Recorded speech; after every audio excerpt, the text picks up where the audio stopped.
Hello, am I audible? बच्चों, DPP आपने करी होंगी ना?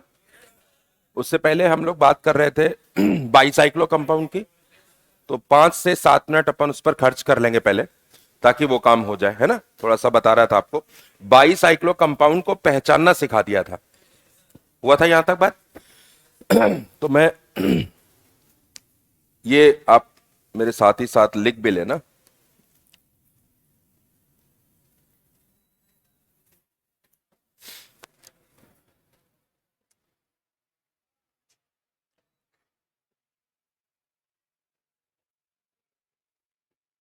देखो, जो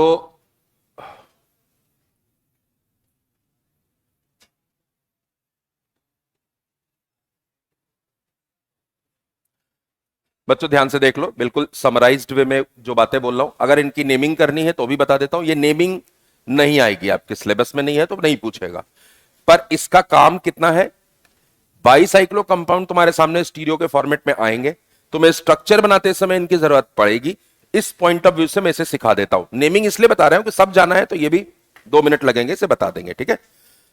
बाईसाइक्लो कंपाउंड्स हमेशा कुछ इस तरीके से होते हैं कि दो रिंग के बीच दो कार्बन फ्यूज्ड स्टेट में होते हैं, है ना? तो दो ब्रिज्ड कार्बन होते हैं, मैंने आपको बताया था। और दो ब्रिज्ड कार्बन में आपके पास इस तरीके से 3 अलग अलग पाथ रहेंगे, जिनमें नंबर ऑफ कार्बन एटम कुछ भी हो सकते हैं। जैसे फॉर एग्जाम्पल, ये हमने दो पाथ बना दिए, पाथ 1 पाथ 2, और ये पाथ 3 बना दिया। ये एक बाईसाइक्लो कंपाउंड बन गया। और ये वाले जो कार्बन हैं, इनको क्या बोलते हैं बताओ? Bridged carbon. बोलो क्या बोलते हैं? हाँ, ये मेंशन करते चलना, ये ब्रिज्ड कार्बन बोलते हैं, ठीक। अब इसमें नंबरिंग का रूल भी फिक्स है। नंबरिंग का रूल क्या है वो समझ लो। नंबरिंग का रूल ये है कि आपके पास, आपको नंबरिंग स्टार्ट करनी है हमेशा ब्रिज्ड कार्बन से।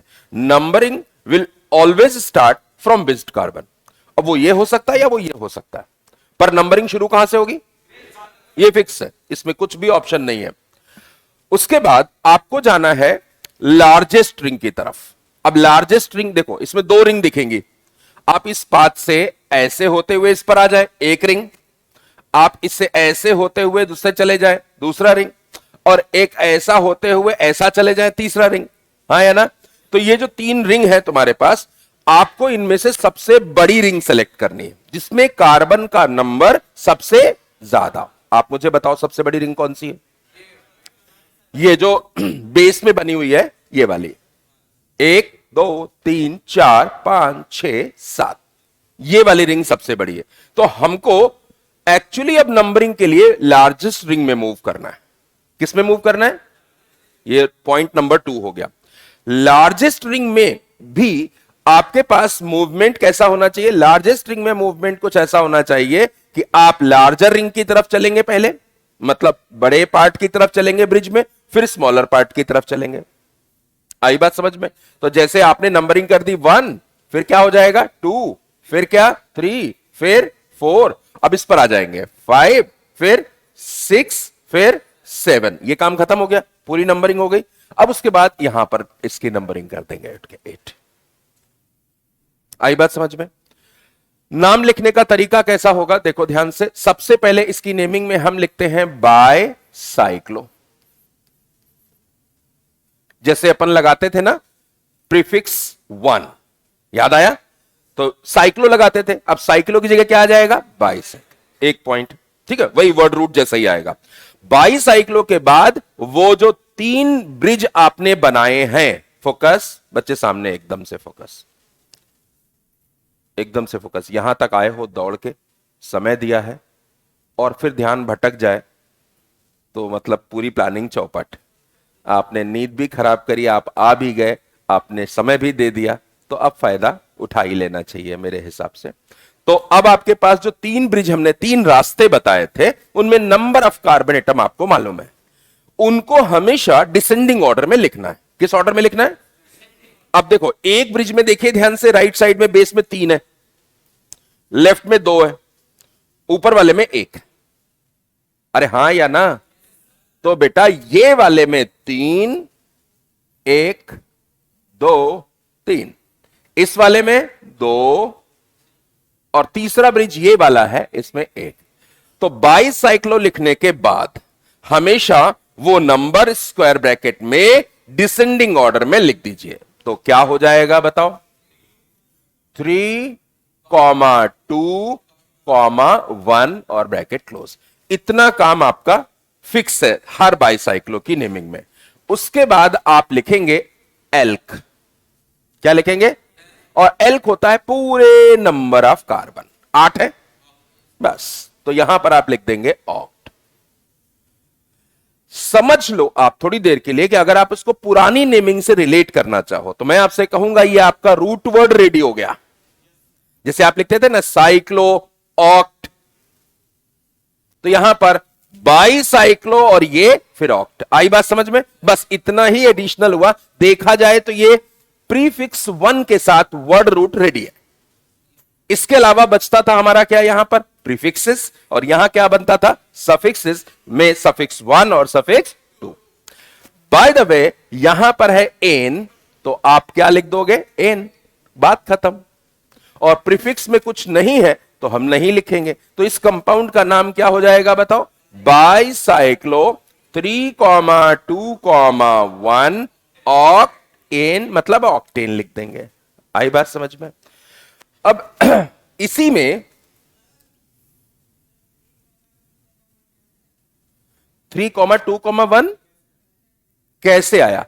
3 एक ब्रिज में कार्बन का नंबर है, 2 दूसरे ब्रिज में कार्बन का नंबर है, और 1 तीसरे ब्रिज में कार्बन का नंबर है। मैंने कल बताया था कि बाईसाइक्लो कंपाउंड में 3 ब्रिजेस रहते हैं।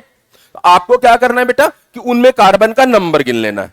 तो 3, 2 और 1 आ गया था, इसको डिसेंडिंग ऑर्डर में लिखना है, डिक्रीजिंग ऑर्डर में लिखना है। पहले बड़ा नंबर, फिर छोटा, फिर उसके बाद छोटा। आई बात समझ में? तो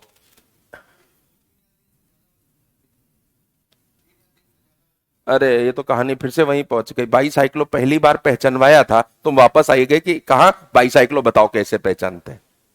जैसे तुम लोग ये नहीं समझते हो बार्गेन करते समय कि मतलब कोई सौदा थोड़ा कर रहे हो। सबसे पहले की शुरुआत क्या की थी बेटा मैंने? बाईसाइक्लो कैसे पहचानते हैं, क्या बताया था बताओ? सवाल इन्होंने पूछा तो जवाब भी यही देंगे। बोलो। 2 कार्बन होगा ब्रिज्ड कार्बन, बहुत सही। कितने रास्ते बोले थे? 2 या 2 से ज्यादा? मैंने ऐसा बोला था क्या? नहीं, तुमने हमारी बात सुनी नहीं थी। क्या बोला था? 3 अलग अलग रास्ते होंगे। मैंने फिर बार्गेन कर रहे हो तो हमेशा मार्केट में रहते हो क्या? बात सुनो ध्यान से। हमने बोला था बाईसाइक्लो कंपाउंड में, तुमने यहां तक सही बोला कि 2 ब्रिज्ड कार्बन होते हैं, और 2 ब्रिज्ड कार्बन को एक कार्बन से दूसरे कार्बन पर जाने के 3 अलग अलग रास्ते दिखेंगे। अब बाकी अपने मन से कुछ मत लगाना। कोई 10 रुपए बता दिया, नहीं 9 नहीं होगा। अरे यहां 3 रास्ते होंगे। क्या बोला? 3 रास्ते होंगे। उनमें से भी हमने एक बात और बोली थी, अगर तुम्हें ध्यान हो, कि कोई एक रास्ते में कार्बन का नंबर 0 भी हो सकता है। 0 भी हो सकता है, बस एक में एक। आई बात समझ में? तो 3 ही रास्ते होते हैं। तो पुरानी बात तुम भूल गए थे। यहां तक आप क्लियर हो गया? अच्छा बोलो। हाँ, क्यों चालू किया मतलब? लेट आए थे क्या? है? लेट आए थे क्या? नहीं, पिछले लेक्चर की तो बात ही नहीं है। मैंने अभी बताया था आप लार्जर पाथ पे जाएंगे, उसके बाद स्मॉलर पर। सबसे पहले बड़ी रिंग सेलेक्ट करेंगे, और बड़ी रिंग में आप किस तरफ जाएंगे? 3 वाले की तरफ, फिर 2 वाले की तरफ, फिर ऊपर। आई बात समझ में? अपन शुरू यहीं से करेंगे, ब्रिज्ड कार्बन से। और ब्रिज्ड कार्बन से शुरू करने के बाद किधर जाएंगे? इधर 3 कार्बन वाला रास्ता है, इधर 2 वाला। कुल मिलाकर ये रिंग सबसे बड़ी है 7 कार्बन की। तो अब अपने को चलना तो इसी रिंग में, हम ऐसे चल सकते थे और ऐसे चल सकते थे। इसमें किधर जाना है? जिधर पे जिस वाले रास्ते पर नंबर कार्बन का ज्यादा रहता, तो हमने ऐसे शुरू कर दिया। आई बात समझ में? अब जैसे इसी में मैं थोड़ा सा चेंज कर देता हूं। अब थोड़ा सा चेंज किया कि हमने इसमें कुछ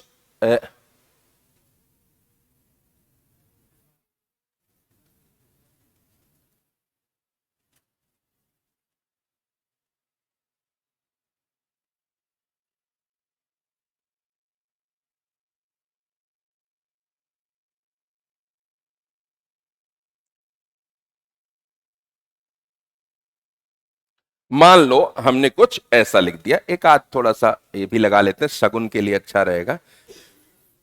बस ये लास्ट एग्जाम्पल है जो इस पर बता रहा हूं, फिर मैं स्पाइरो बताऊंगा जानकारी के तौर पे, ताकि इंफॉर्मेशन पहुंचा। देखो सबसे पहली बात बेटा, क्या ये बाईसाइक्लो है, पहचान पा रहे हो? देखो यहीं से शुरुआत होगी, पहचानोगे तो ही नाम लिख पाओगे। बाईसाइक्लो पहचान लिया आपने, बहुत बढ़िया। अब बाईसाइक्लो पहचानने के बाद बच्चे सबसे पहले मुझे ब्रिज्ड कार्बन पहचान के बताओ। ब्रिज्ड कार्बन कैसे पहचानोगे? ये वाले हैं कि नहीं बताओ, बहुत बढ़िया। आज थोड़ा होश में रहना, क्योंकि आज अपना लेक्चर किनारे आ गया है और तुम्हारा अगला टेस्ट है इस पर, ठीक है ना? तो अब जो बातें करूंगा, अच्छा रिकॉर्डिंग हो रही, नो हम कुछ नहीं बताने वाले, सुनो। तो ये वाले ब्रिज्ड कार्बन है, बोलो ये वाले क्या है? ब्रिज्ड कार्बन है। तो ब्रिज्ड कार्बन पहचान लिया, तो अब अगला पॉइंट शुरू होता है। Now find the largest ring कौन सी? ये वाली ही रिंग सबसे बड़ी दिख रही है, बाकी आपके पास तीन रास्ते होते हैं इनसे जाते हुए, एक ये वाला, एक ये वाला और एक ये वाला। इस वाले में 6 कार्बन मिल रहे हैं, बाकी सब में 5 ही मिल रहे हैं, बोलो ना। तो ये रिंग आपने सेलेक्ट कर ली। नंबरिंग कहां से स्टार्ट करनी है वो भी बता दिया, बताओ। ब्रिज्ड कार्बन से। ब्रिज्ड कार्बन आपकी चॉइस में होता है, 2 होते हैं, आप कहीं से शुरू कर सकते हो, पर उसके बाद चॉइस खत्म हो जाती है, यहीं तक चॉइस चलती है। बताओ, अब हमने यहां पर नंबरिंग दे दी 1, ठीक, क्योंकि मुझे दोनों तरफ एक जैसा ही दिख रहा था। उसके बाद आपको चलना तो बेटा इसी में है ना? ये तो लास्ट में आएगा।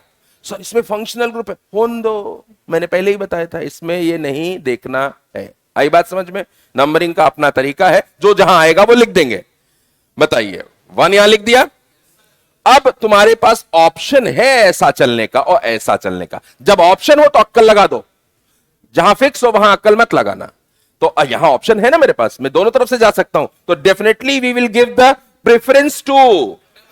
तुम्हें भी मालूम है, इसका मतलब बात का लेवल गिर गया। ये लो 2 3, अब इसके बाद कुछ सोचना नहीं, अब तो इसका रेल चल पड़ी तो पटरी सीधी जाएगी। 4 5 और कूद कर 7, बस हो गया। तो अब लिखने का तरीका भी फिक्स है, बोलो क्या लिखूं? हाँ, बाईसाइक्लो, इतना तो लिखते ही हैं, फिर ब्रैकेट लगाते ही हैं।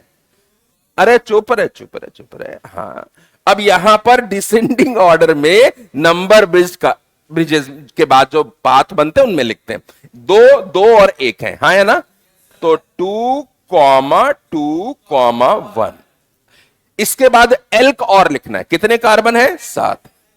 तो चलो सेप्ट या, है ना, ये लिख दिया। और उसके बाद सफिक्स 1 लिखने का कल्चर होता है। सफिक्स 1 क्या है? इन। तो चुपचाप इज्जत के साथ इन लिख दो और बात खत्म। अब अगर कुछ बचा है, नहीं अभी सफिक्स 2 भी बचा है। सफिक्स 2 क्या है? हाँ, ये भूल ही गया था ना, ये कीटोन लिखा हुआ है, ये किनारे बेचारा लिखा हुआ है, थोड़ी इज्जत कम लग रही इसकी, देखो ध्यान से। ये हो जाएगा ओन, और प्रीफिक्स के नाम पर ब्रोमो। अब इससे पहले 6, इन से पहले 2,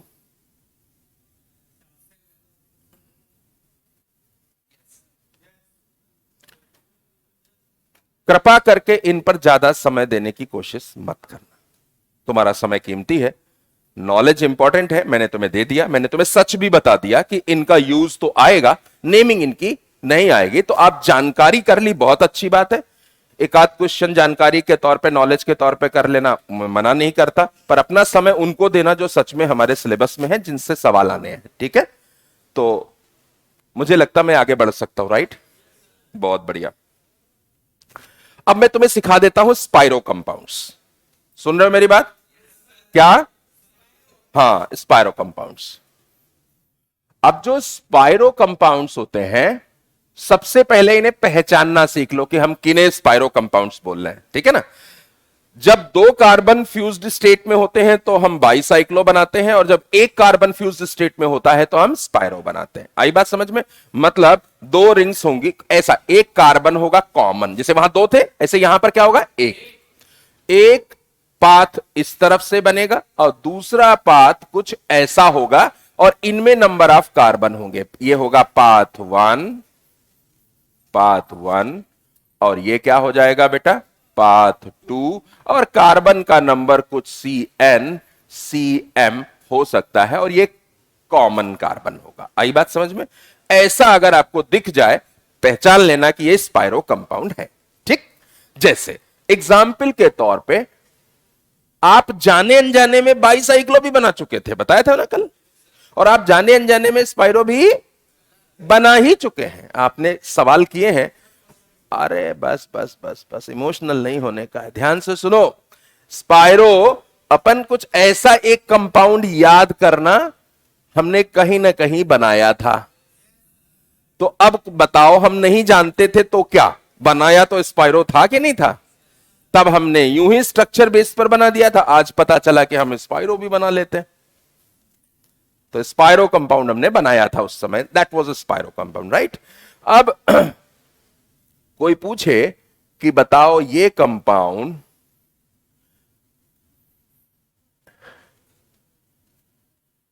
स्पाइरो है? हाँ, आड़ा तिरछा बना देने से क्या होता है? खाली अच्छा लगता है या डर लगता है? दो ही बातें होती हैं, पर कंपाउंड थोड़ा बदल जाता है। हमने ध्यान से देखा, ये जो चिड़िया जैसी बनी हुई है, ये है बेस कार्बन जहां से दो रिंग अटैच है कि नहीं है? एक ये रिंग है बेटा और एक ये रिंग है कि नहीं है? पाथ 1 पाथ 2, ठीक। इनमें नंबर ऑफ कार्बन होते हैं। नंबर ऑफ कार्बन की अगर आप बात करोगे तो इनकी जरूरत हमें पड़ने वाली है 1 2 3 4 5। ये तो कॉमन होता है, इसे नहीं गिनते, ठीक है ना, जैसे उसमें भी नहीं गिना था अपन ने ब्रिज्ड को। और इस वाले में 1 2। आई बात समझ में? तो ये इनके नंबर ऑफ कार्बन एटम अलग अलग पाथ में हो गए। इनमें नंबर 0 कभी नहीं होगा, याद रखना। नंबर 0 तो छोड़ो, आप एक कार्बन भी नहीं लिख सकते। मिनिमम आपको किसी भी पाथ में यहां कितने कार्बन लेने पड़ेंगे, क्योंकि वरना रिंग बना नहीं पाओगे। यहां ऑप्शन नहीं है। तो 2 या 2 से ज्यादा कार्बन तुम्हें हर पाथ में दिखेंगे ही। आई बात समझ में कि नहीं? चलिए, तो इनको नंबरिंग करने का तरीका और इनका रूल क्या है वो समझ लो पहले। इनकी नंबरिंग हमेशा ब्रिज्ड कार्बन के बाद वाले कार्बन से शुरू होती है। कहां से शुरू होती है? ब्रिज्ड कार्बन के पास वाले कार्बन से, ठीक। ब्रिज्ड कार्बन के पास वाला कार्बन कौन हो गए? ये दोनों हो गए, 1 2 1 2। इनमें से ही कोई ऑप्शन आएगा। पॉइंट नंबर 1, आई बात समझ? क्या इनमें से भी आपको स्मॉलर रिंग की तरफ, जैसे वहां कहां गए थे, देखो वहां पर ब्रिज कार्बन से शुरू किया था, यहां ब्रिज के पास से शुरू किया। वहां लार्जर रिंग सेलेक्ट की थी, यहां लार्जर रिंग सेलेक्ट नहीं करना, यहां स्मॉलर रिंग सेलेक्ट करना है। आई बात समझ? तो स्मॉलर रिंग की तरफ से शुरू करना है। तो कहानी बड़ी सिंपल हो गई है, आपको 1 इन्हीं में से किसी को लेना पड़ेगा। तो देखिए कैसे चलते हैं, 1 और स्मॉलर रिंग में ही चलेंगे, 2, फिर इस पर आएंगे 3। अब तुम्हारे पास 2 ऑप्शन है, जैसा जरूरत लगे वैसा कर लेना। इस रिंग में ऐसे भी जा सकते हो, ऐसे भी जा सकते हो, तुम्हें जिधर से फायदा नजर आ जाए, पर जाना इसी रिंग में है, इतना ही रूल है। ये रूल नहीं कि लेफ्ट जाना है राइट जाना है, ऐसा कुछ नहीं है। अब आप इस रिंग में जाइए, ऑप्शन आपको देखना है कि कल को यहां डबल बॉन्ड बना दे तो इधर से चले जाना, इधर कुछ बना दे तो इधर चले जाना, वो तो तुम्हारे ऑप्शन में। तो 3, फिर उसके बाद बोलो क्या, 4, फिर 5 6 7 और 8, ठीक है। फिर इसकी नेमिंग का बात समझ लो। इसकी नेमिंग के लिए आपको जैसे उसमें लिखा था बाईसाइक्लो, इसमें क्या लिखेंगे? तो बहुत बढ़िया, इसकी शुरुआत अपन ऐसे कर लेते हैं, देखिए इसको लिखेंगे स्पाइरो, एक कहानी खत्म हो गई। फिर उसके बाद जैसे उसमें ब्रैकेट्स लिखे थे वैसे इसमें भी ब्रैकेट लिखेंगे। उसमें 3 नंबर थे, इसमें 2 ही नंबर आएंगे। उनको डिसेंडिंग में लिखा था, इनको असेंडिंग में लिखेंगे, बस यहां फिर उल्टा हुआ। कैसे लिखेंगे? छोटा नंबर पहले, बड़ा नंबर बाद में। और देखो यहां नंबरिंग में भी वही रूल चल रहा है, छोटे रिंग पर गए फिर बड़े रिंग पर गए, उधर पहले बड़े रिंग पर जाते थे और फिर छोटे पर। बताइए तो यहां पर मुझे क्या नंबर लिखना चाहिए, आप बता। 2, हाँ बहुत बढ़िया, ये हो गया, बिल्कुल वैसे ही कॉपी चल रहा है, बस रूल थोड़े से बदले हुए हैं। उसके बाद आपको एल्क लिखना है, 8 कार्बन है टोटल, तो आप बाकायदा इसका ऑक ले दिए। देखिए आपका रॉ मटेरियल वर्ड रूट का तो रेडी हो गया बेटा। उसके बाद एन इन आइन आना है, उसके बाद सफिक्स टू आना है अगर है तो हमने क्या किया इसमें देखा कुछ भी नहीं है तो हमने क्या लिख दिया इन, और कहानी यहीं खत्म हो जाती है। समझे कि नहीं समझे? लेकिन ध्यान से सुनना, लेकिन अगर मान लो मैं इस कंपाउंड को दूं आपको नाम लिखने के लिए,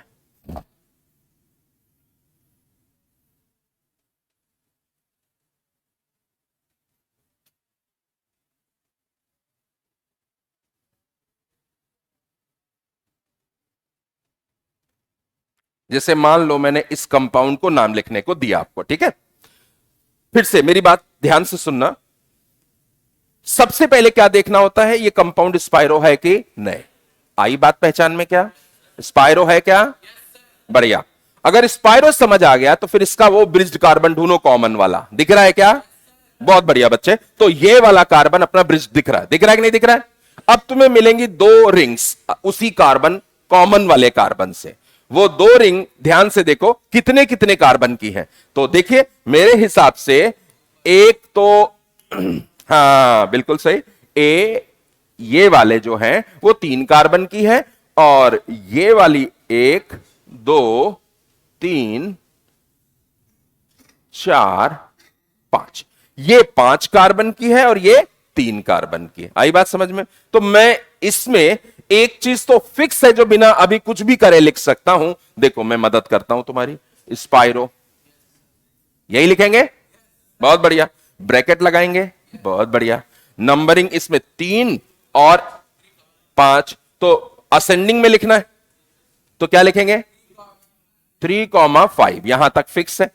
उसके बाद कितने कार्बन है वो देख लो। अब देखो ध्यान से, नंबरिंग स्टार्ट करने का रूल क्या बताया था कि जो ब्रिज वाला कार्बन है बेटा सामने, जब ब्रिज वाला कार्बन है उसके पास वाले कार्बन से हमको नंबर लिखना है। तो पास वाले में कौन से ऑप्शन आ गए, ये वाला और ये वाला, और हमें जाना छोटी रिंग पर ही था तो छोटी रिंग यही हुई, और इसमें भी पास वाला कार्बन ये हुआ या ये हुआ, तुम बताओ किस में जाए। ऑब्वियस सी बात है, तुम्हें यहां पर अपना सफिक्स भी मिल रहा है, तो 1, अब रेल चल निकली, अब ज्यादा ऑप्शन नहीं है, 2 3 4। अब वापस से 1 सेकंड सोच लो, इधर या इधर, इधर, क्योंकि डबल बॉन्ड मिल रहा है, तो बस ऑप्शन यहां भी खत्म हो गया। 5 6 7 8 9, आई बात समझ में? यहां तक लिख चुके थे, ये फिक्स था। अब क्या लिखेंगे, है ना? उसके बाद क्या लिखेंगे, और उसके बाद क्या लिखेंगे, आई बात समझ में? अब प्रीफिक्स के नाम पर कुछ दिख नहीं रहा है तो छोड़ देंगे। नंबरिंग के नाम पर इन में कहां पर दिख रहा है बताओ, 5 5 लिख दीजिए, और ओन कहां पर दिख रहा है तो 1 लिख दीजिए, और नाम कंप्लीट हो जाएगा आपका। बच्चों बात समझ आई क्या? तो स्पाइरो और बाईसाइक्लो के नेम ऐसे किए जाते हैं। आप एक एक दो दो सवाल इच्छा हो कहीं दिख जाए तो कर लेना, और इस पर प्रैक्टिस करने की बजाय ज्यादा प्रैक्टिस करना अपने जो पीछे वाली बातें हुई हैं उन पर, ठीक है। अब हम आगे बढ़ते हैं, कुछ और पॉइंट्स बता दें फिर आपको डीपीपी पर ले आते हैं फटाक से।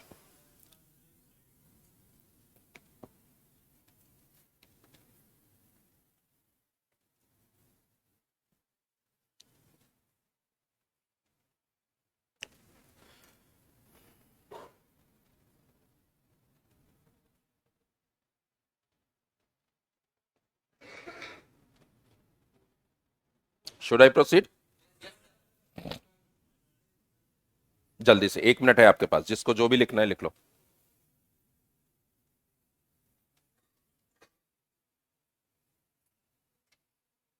वहीं से पूछो।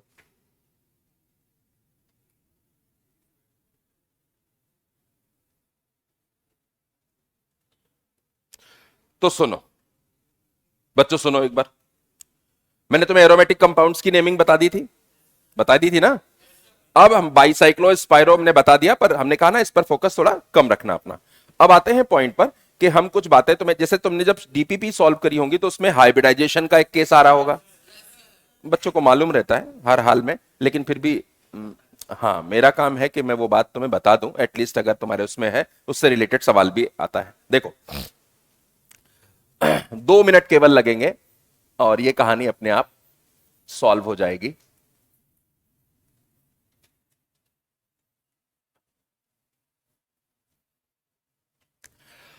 अगर आप ध्यान से सुनना, पहला पॉइंट, हाइब्रिडाइजेशन हमेशा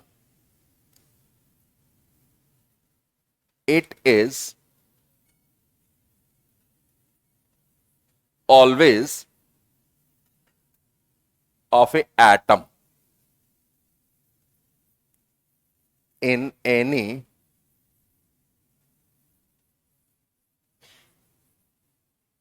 molecule or ion। सबसे पहले तो हाइब्रिडाइजेशन जो है वो मॉलिक्यूल ऑलिक्यूल का नहीं होता है ना, वो एटम का होता है। गलत फहमी है तो दूर कर लेना, सबसे बड़ा बेसिक तो यही है। किसी ने बोला अमोनिया का हाइब्रिडाइजेशन बताओ, गलत सवाल, गलत सवाल। अमोनिया में नाइट्रोजन का हाइब्रिडाइजेशन बताओ, सही सवाल।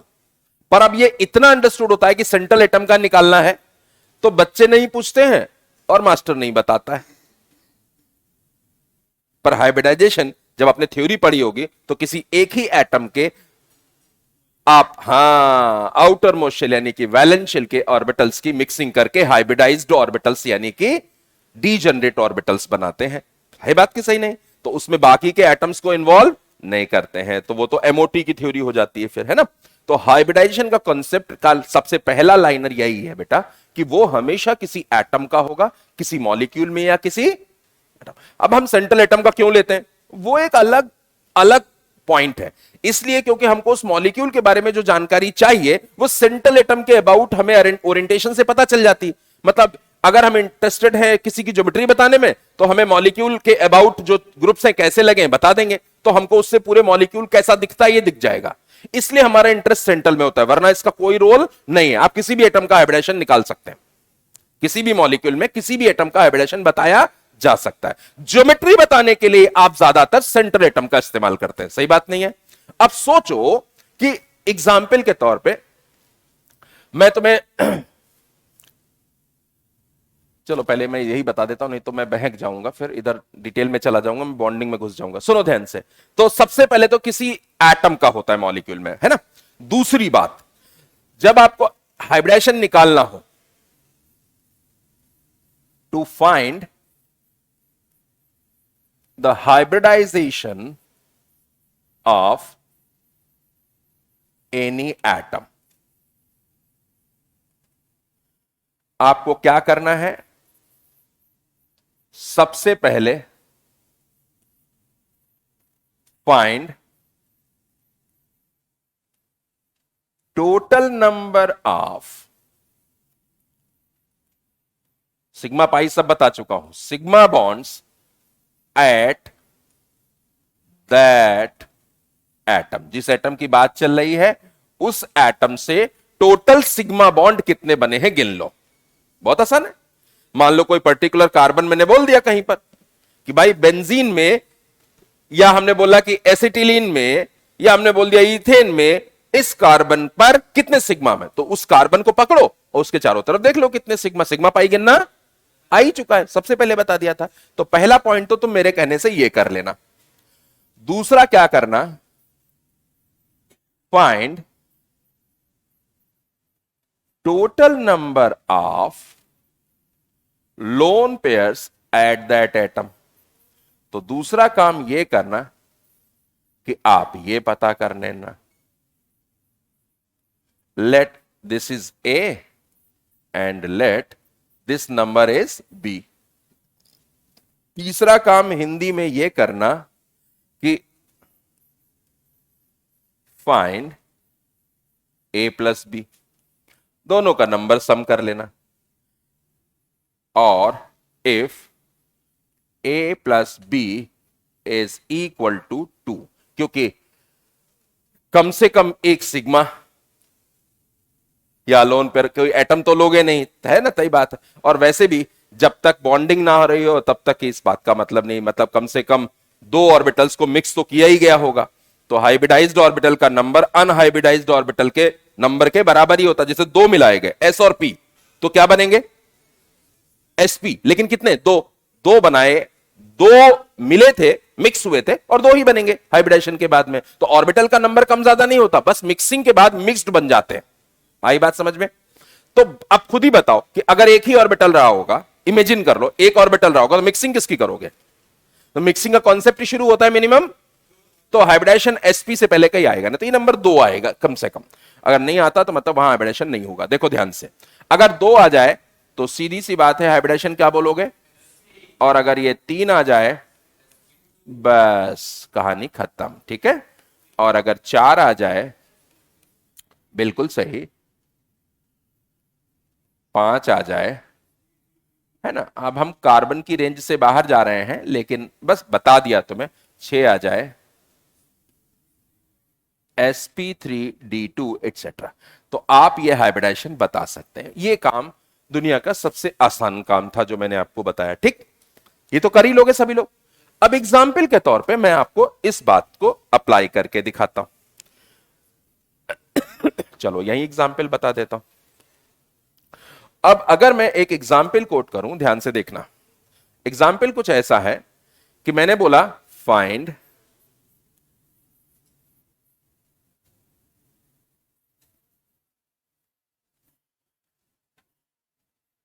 hybridization of find hybridization of all the atoms in allene. ये अपने डीपीपी में क्वेश्चन भी है, देखना अगर तुमने देखा होगा तो। जैसे एलिन का पूछा, तो अब देखो हमेशा से समस्या एक ही रही है, कॉन्सेप्ट सीख गए तो समझ में नहीं आ रहा क्या लिखा है। अब वो समस्या अपने आप धीरे धीरे खत्म होती जाती हैं अगर तुम कॉशियस रहे तो। नहीं तो मैं बताऊंगा, उस दिन तुम सुनोगे, तुम्हें अच्छा भी लगेगा, तुम्हें समझ में भी आ जाएगा, फिर तुम जिस दिन यूज कर रहे होगे तुम्हें याद नहीं होगा। तो याद रखना तुम्हारा काम है, चीजें ध्यान तो रखना बेटा, है ना, समय समय पर देखते रहना। तो एलीन का जो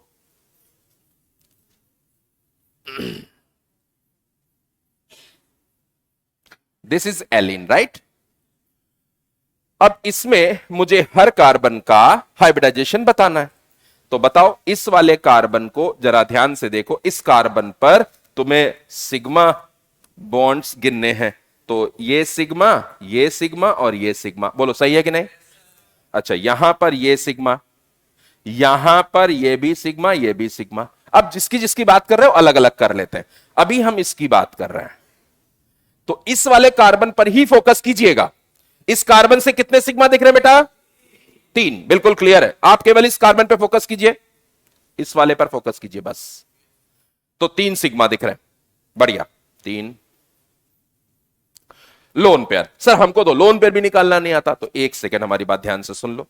loan pair is the pair of electron in the outer most shell which is not participating in the bonding. मतलब ऐसा इलेक्ट्रॉन पेयर वैलेंस शेल में, या बोले तो आउटर मोस्ट शेल में, जो कि बॉन्डिंग में पार्टिसिपेट ना कर रहा हो।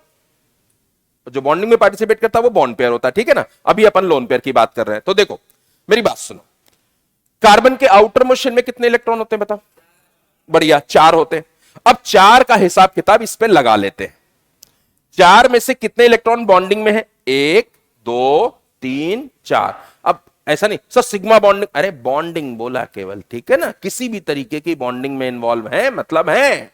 तो चार इलेक्ट्रॉन थे ऐसा आपने बताया वैलेंस शेल में, और चारों बॉन्डिंग में चले गए। सही बात है कि नहीं? तो बताओ कितने ऐसे बचे जो बॉन्डिंग में नहीं है? एक भी नहीं। तो लोन पेयर क्या हो गया? जीरो। आई बात समझ में? तो इस हिसाब से लोन पेयर हो गया जीरो, तो सम आ गया 3। उस हिसाब से इसका हाइब्रिडाइजेशन बड़े इज्जत के साथ हम sp2 लिख सकते हैं। आई बात समझ में? चलिए इस पर आते हैं। इस कार्बन से मुझे सिग्मा गिन के बताओ। दो सिग्मा दिख रहे हैं, एक ये एक ये। इस कार्बन पे ही फोकस करना केवल। अच्छा, इस पर लोन पेयर बताओ। नहीं है। आउटर मोशन में 4 इलेक्ट्रॉन होते हैं और देखो तुम्हें 4 बॉन्ड दिख रहे हैं, दिख रहे नहीं दिख रहे? हाँ, इसमें कंफ्यूज करते हैं बच्चे से सिग्मा पाई, हमने बॉन्डिंग, जो बॉन्डिंग से फ्री है वो किसी भी तरीके की बॉन्डिंग हो, तो बेटा यहां पर ये नंबर कितना आ जाएगा 2। इस हिसाब से हाइब्रिडाइजेशन क्या हो जाएगा sp। इस वाले में देखो वही चीज हो गई, तो यहां पर भी क्या आ जाएगा sp2। ये बिल्कुल ऐसा ही केस था जो मैंने आपको बताया। कितने बच्चे ये बात समझ गए? तो किसी भी मॉलिक्यूल में किसी भी एटम का हाइब्रिडाइजेशन निकालना was not a big deal. मालूम रहता ज्यादातर बच्चों को पहले से ही, पर नहीं मालूम था तो अभी सीख लिया। आई बात समझ में? अब मैं तुम्हें देखो, हम हमेशा एक बात बताते हैं, खूबसूरत कॉन्सेप्ट उतना नहीं होता जितना उसका एप्लीकेशन होता है। मोटर बना था तो ये उतना खूबसूरत नहीं था क्योंकि लोगों को समझ नहीं आती, कम लोगों को समझ आती। मोटर इतना खूबसूरत, जैसे खाली मोटर रख दूं मैं, ओह वाह फैसिनेटिंग लगता है, नहीं लगता है। फिर जो बनाया मैंने पंखा, जो बनाया मैंने कार, जो बनाई मैंने मिक्सी, है ना, जो आप समझ रहे हो ना मेरी बात, तो वो फैसिलिटेट करने लगी क्योंकि वो एप्लीकेशन था। ऐसे ही होता है खूबसूरत कॉन्सेप्ट और उसका एप्लीकेशन। हमेशा एप्लीकेशन ही सबसे खूबसूरत होता है। अब हाइब्रिडाइजेशन पता चल गया, ये तो एक सिंपल सी बात हो गई, हाइब्रिडाइजेशन जान गए, पर एप्लीकेशन जब अपन करने बैठेंगे तब इनके अच्छे अच्छे सवाल तुम्हारे सामने दिखेंगे और वो अप्लाई करने में तुम्हें लगेगा भी कि हाँ ये कुछ बढ़िया बात हुई। यहां तक सभी को क्लियर है बात? Can I proceed further? बढ़िया। तो अब हम बात को आगे बढ़ा लेते हैं, थोड़ा सा ध्यान से देखिएगा। ऐसे में क्वेश्चन कुछ इस तरीके का भी होता है, find hybridisation of carbon in benzene. अब सुनो क्या होता है। अभी हमने आपको जब समझाया और वो ये समझाया, भैया किसी से बोल ग्लास मंगवा दो एक बार। अभी हमने वो जब समझाया तो हमने बोला किसी एटम का होता है। क्या बताया मैंने आपको? किसी एटम का होता है। अब मैंने सवाल खुद ही एब्रप्ट पूछ दिया, सर आप ही ने बोला था गलत। तो हाँ, मैं मेरी बात पर टिका हुआ हूं। मैंने कहा ना एप्लीकेशन अच्छा होता है। आप सुनो ध्यान से। अब मैं आपसे पूछ रहा हूं कि बेंजीन में कार्बन का हाइब्रिडाइजेशन बताइए। अरे बच्चे कसम से आने के बाद चुप रहना नेक्स्ट लेवल प्रॉब्लम होती है। Next level. एक ही आदमी शांत रहता है मास्टर, जिसको आता रहता है लेकिन चुप रहता है तब तक जब तक तुम्हें ना सिखा दे। तो तुम भी चुप रहो थोड़ी देर। जब हम पूछेंगे ना तब तुम फैल जाओगे, जब नहीं पूछना चाहेंगे तब तुम जरूर टप से बोलोगे। तो सुनो ध्यान से। बेंजीन में कार्बन का हाइब्रिडाइजेशन क्या है? मेरे दिमाग में सवाल आते हैं, यार यहां तो बहुत से कार्बन हैं, मैं कैसे बता दूं? सवाल ही गलत पूछ रहे हो। गलत? मैं सही पूछ रहा हूं। बोले प्रूफ करो। मैंने कहा किसी भी कार्बन का निकाल लो। तो मेरे को बताने की जरूरत नहीं है, एक्चुअली हर कार्बन का सेम है, तो यहां ये सवाल अपने आप वैलिड हो जाता है। कितने बच्चे मेरी बात समझ गए? आईयूपीएससी में तो हम नेमिंग करते हैं, नंबरिंग करते हैं, और कई बार बोला ना करो तो चलेगा क्योंकि वहां कोई ऑप्शन होता ही। तो ऐसे ही कुछ होता है। कई बार ऐसे भी अपने सामने क्वेश्चन आता है और हमें लगता है कि ये सब, अरे पूरा पढ़ भी लो, ठीक से समझ भी लो, पता चलेगा हाँ नहीं नहीं सही है, उसमें कोई ऑप्शन नहीं, किसी भी कार्बन का निकाल दो। ऐसे तो मैं सर उसका निकाल दूंगा तो सही मान लेगा क्या? हाँ मान लेगा ना, क्योंकि उसने सवाल ही ऐसा पूछा है। मान लेगा क्योंकि हर कार्बन का हाइब्रिडेशन सेम। तो ऐसा जरूरी नहीं है, अगर कभी ऐसा हो तो वैलिडिटी बन जाती है उसकी, समझने लायक आप समझें। तो जैसे ये कार्बन है, कोई भी एक कार्बन पकड़ लीजिए, आपको मालूम है जब आप ओपन करके लिखेंगे तो यहां H आएगा, तो इस कार्बन पे एक सिग्मा ये हो जाएगा, एक सिग्मा ये हो जाएगा, एक सिग्मा ये हो जाएगा, और एक तो पाई है, मेरे को लेना देना नहीं। तो इस हिसाब से इसमें कितने सिग्मा हो गए? 3। लोन पेयर कितने हो गए? 0 लोन पेयर हो गए। तो सम कितना हो गया? 3। Hybridisation sp2। और आप ऐसे ही किसी कार्बन का निकाल लीजिए, all carbons will be, all carbon of, अच्छा अब मैं लिखूं all carbon of C6H6 will be sp2 hybridise. ये स्टेटमेंट ट्रू है कि फॉल्स है?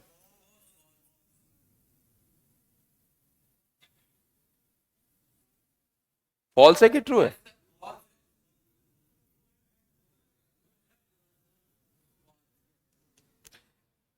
बोलने से ज्यादा सोचने पे विश्वास रखो। Be a good listener to learn more things.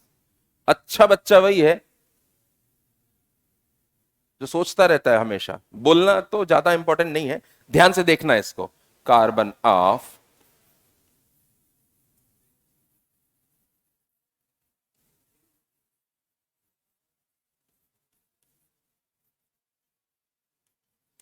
ये स्टेटमेंट ट्रू है कि फॉल्स है? ये ट्रू है।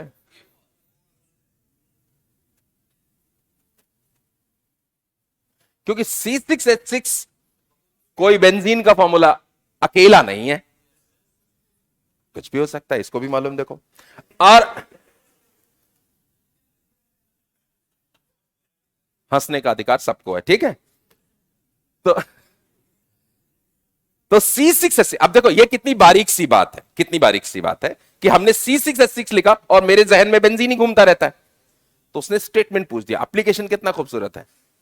बेंजीन का कार्बन, हर कार्बन sp2 हाइब्रिडाइज है, करेक्ट। बेंजीन एक पर्टिकुलर स्ट्रक्चर के कंपाउंड को डिनोट करता है, लेकिन C6H6 तो अपने मन की कहानी है, जैसे चाहो वैसे। अब C6H6 लिखने बैठूं मैं तो ऐसा भी लिख सकता हूं ना। कितने? 4 हो गए। कार्बन कितने हो गए? 1 2 3 4। डबल बॉन्ड इक्विवेलेंट कितने हो गए? 4। 1 2 3 4। अब कार्बन पूरे कर दो, तुम्हारी इच्छा। ये देखो H लिख दीजिए, अगर तुम्हें H लिखने का बहुत शौक हो तो वो भी कंप्लीट कर लीजिए। आपको 3 और 2 5 और 1 6, तो C6H6 का एक पॉसिबल स्ट्रक्चर ये लिखा हुआ है, मैंने लिख दिया तुम्हारे सामने। इसमें ये वाला कार्बन sp हाइब्रिडाइज्ड, ये वाला कार्बन sp हाइब्रिडाइज्ड, ये वाला कार्बन sp हाइब्रिडाइज्ड, ये वाला कार्बन sp हाइब्रिडाइज्ड, ये वाला कार्बन sp3 हाइब्रिडाइज्ड, sp2 नहीं, sp3, और ये वाला कार्बन sp3 हाइब्रिडाइज्ड। आई बात समझ में? तो ऐसा लिखे तो कोई भी पॉसिबिलिटी बन सकती है, और बेंजीन बोल दे तो एक पर्टिकुलर कंपाउंड हो गया, उसकी बात फिर फिक्स है। बेंजीन बोलने के बाद मैं इससे नहीं बदल सकता, पर C6H6 बोलने के बाद मैं बहक जाऊंगा और मैं कुछ भी लिख दूंगा, और अगर उसका मॉलिक्यूलर फॉर्मूला जस्टिफाई होता है तो मैं मेरी बात सही कर दूंगा। ठीक बात है बेटा? तो यू डू रिमेंबर, इस तरीके का एप्लीकेशन। तुम्हें लगा हाइब्रिडेशन सीख लिया, वाह, अब तो ये भी जान गए कि अगर सारे एटम का सेम हो तो मैं कर ही दूंगा। अब तो सर ने बता ही दिया, तो फिर पूछेगा तुमसे कि बताओ C6H6 में हर कार्बन का हाइब्रिडेशन sp2 होता है, इज ट्रू और फॉल्स। ये एप्लीकेशन अच्छा हो गया। वही छोटी सी बात अच्छे अंदाज में उसने पूछ ली तुमसे कि हमेशा वो sp2 होगा, ये गलत हो जाएगा भाई, कुछ भी हो सकता है। तो you can have like this. जैसे क्वेश्चन नंबर 2, अगर आप नेक्स्ट लेवल पर जाएं, आपको सभी को यह बात मालूम होगी कि इनकी डेफिनेट ज्योमेट्रीज हैं हर हाइब्रिडेशन की, बोलो हाँ या ना। तो इनकी ज्योमेट्री से रिलेटेड एक छोटा मोटा सवाल आता है, वो बताता हूं तुम्हें थोड़ा। जैसे अगर आप sp हाइब्रिडेशन की बात करते हैं तो आप लीनियर बोलते हैं, बोलो हाँ या ना। sp2 की बात करते हैं ट्राइगोनल प्लेनर, ट्राइगोनल प्लेनर, हां, इसमें बोलते हैं आप ट्राइगोनल और क्या प्लेनर। इसमें ऐसा होगा, ठीक है। ये दो हाइब्रिडाइज्ड ऑर्बिटल होंगे आपके, ये sp वाला हाइब्रिडाइज्ड ऑर्बिटल, ये बीच का सेंट्रल एटम, ये sp हाइब्रिडाइज्ड ऑर्बिटल, और इनके बीच बॉन्ड एंगल कितना होगा? 180। ट्राइगोनल प्लेनर में कैसा होगा? कुछ इस तरीके से होगा बेटा, ये भी आप जानते हो। ये सब sp2 हाइब्रिडाइज्ड ऑर्बिटल होंगे, बोलो हाँ या ना। और एक प्लेन में कुछ इस तरीके से, हाँ, 120 के एंगल पर ये होंगे, ये ट्राइगोनल प्लेनर होगा। और टेट्राहेड्रल, इन तीन से तुम्हारा वास्ता पड़ेगा, तो मैं तीन पर थोड़ी सी बात आपसे कर ही लेता हूं। जैसे ये कार्बन है, टेट्राहेड्रल होने का मतलब होता है ऐसा कुछ, और ये 3D पिक्चर, ये एंगल आइडियली तो वैसे 109 डिग्री 28.5 समथिंग, 28 मिनट्स मान लेते हैं, राइट। ये टेट्राहाइडल बन जाता है। टेट्राहाइडल कैसे होता है? 3 ऐसे और एक ऐसा। वो हाँ, उसके चारों एंगल्स, चारों तरफ से एंगल सारे एक जैसे दिखेंगे, उस वो सिमेट्रिक ज्योमेट्री होती है, पूरी पूरी की पूरी सिमेट्रिक ज्योमेट्री होगी। तो मेरे को 4 पेन देना ऐसे ही। तो जैसे जानबूझकर पेन खोले दिए हैं, कोई इंसान जो है ना कल बहुत दुश्मन हो गया। सुनो, ये है टेट्राहाइडल, देखो ध्यान से आइडियली, ठीक है। तब वो पिक्चर में बनाऊंगा तो एक जो पीछे साइड जा रहा है वो मैंने वैसे बना दिया, ठीक है। अब ये आइडियली चारों तरफ से बॉन्ड एंगल इसके बराबर होते हैं, कैसे भी देख लो, जैसे ऐसा देख लो,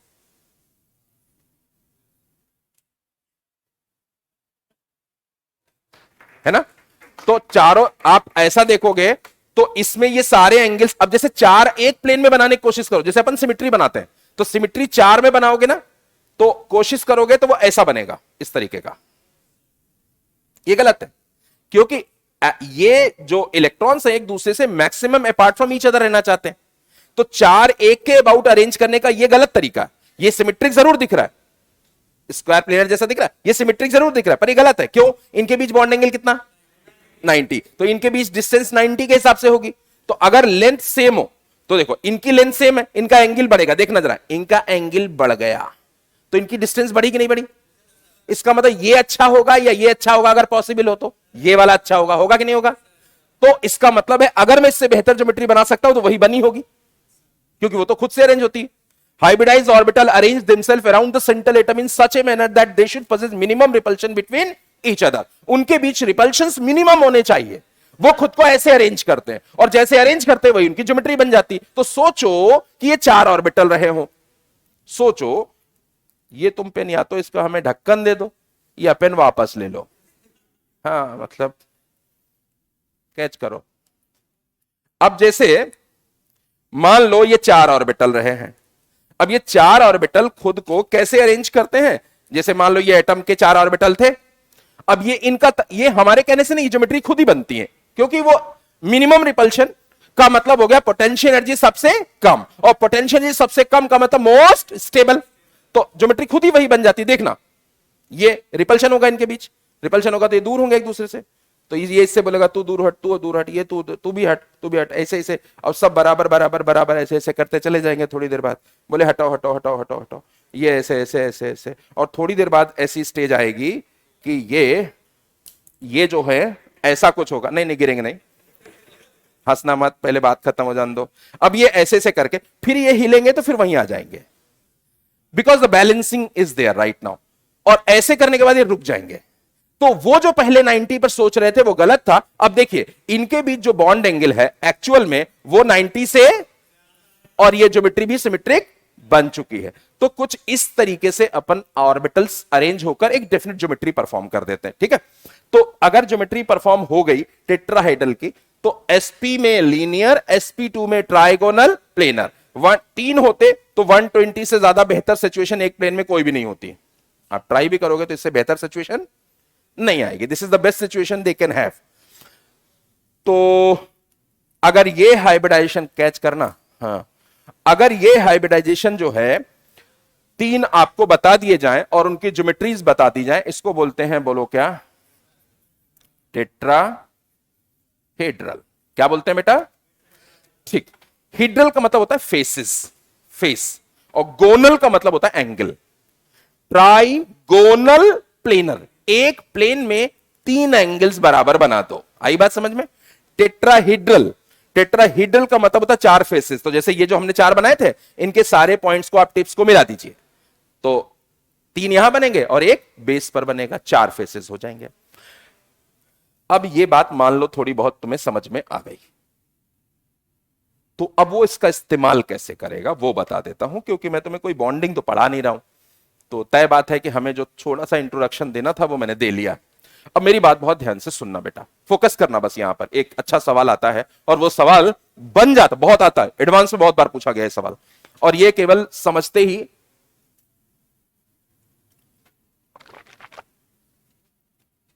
अब सब। जैसे किसी ने पूछा कि कार्बन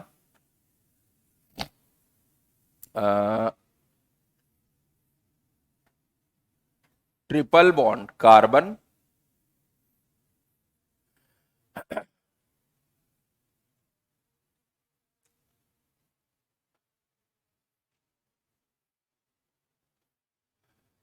डबल बॉन्ड एन और सी ट्रिपल बॉन्ड एन। मान लेते हैं ये एक एग्जाम्पल उसने लिखा, राइट। उसने बोला कि मुझे इसमें how many atoms, maximum atoms, सुन रहे हो मेरी बात ध्यान से? बस दो ही सवाल बताऊंगा, बहुत ध्यान से सुन लेना, बाकी फिर बॉन्डिंग में तुम वैसे भी शायद डिटेल में ही पढ़ोगे, पर मैं तुम्हें अपनी बात, मैं स्टीरियो में फिर से एक बार पिक करूंगा क्योंकि उसमें मुझे ज्यादा जरूरत है। How many maximum atoms are in one plane? How many maximum number of atoms in this molecule are in one plane? एक प्लेन में ज्यादा से ज्यादा इसमें कितने एटम हैं? सुन, नहीं तुम नहीं बोलो, प्लीज मत बोलो, मेरी बात सुन लो, है ना, सुनने का वक्त है इस समय। अब इसके लिए तुम्हें सबसे पहले यह समझना होगा कि तुम्हें हाइब्रिडेशन फटाफट निकाल लेने चाहिए, क्योंकि यही इकलौता तरीका है ना जिससे तुम जल्दी सोच पाओगे।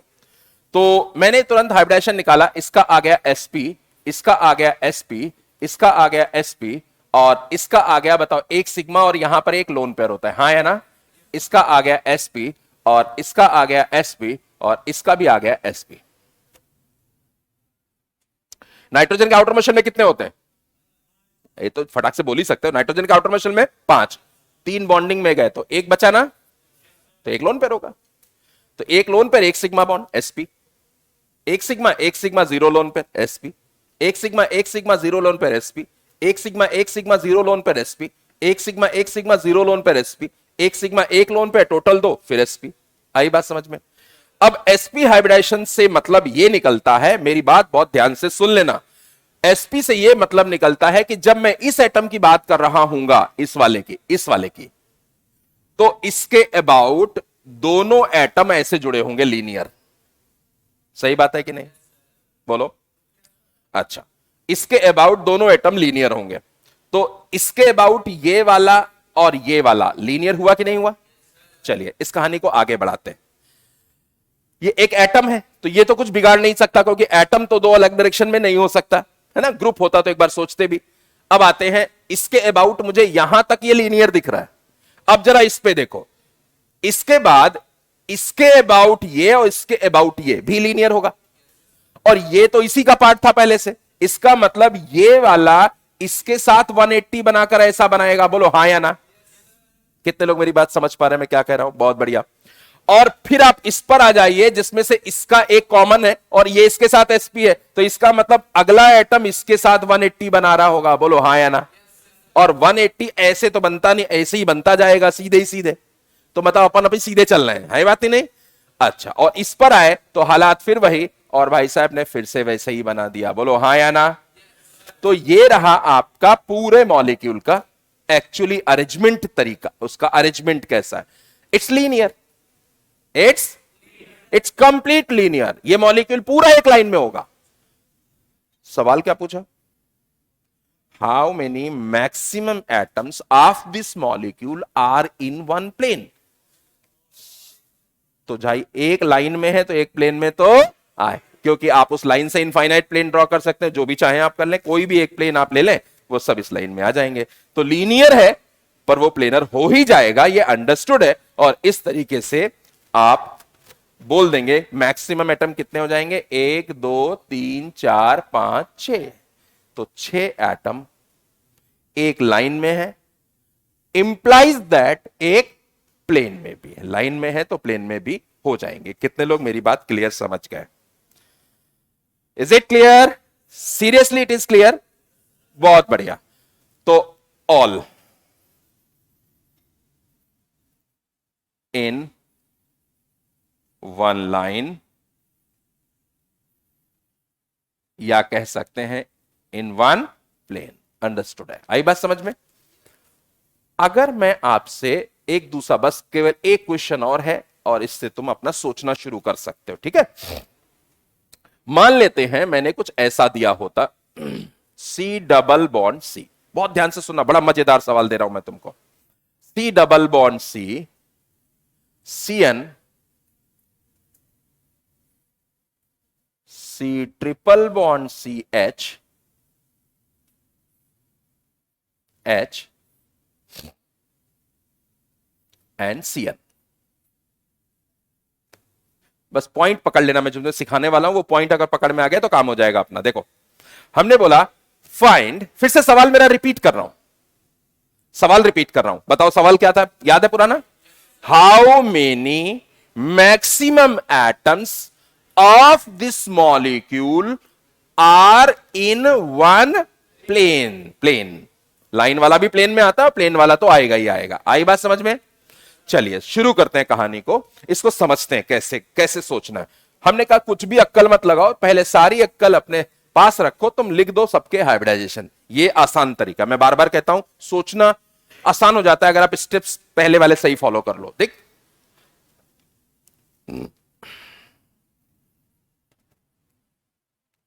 कितने लोग हमारे इस हाइब्रिडाइजेशन लिखने से सहमत हैं?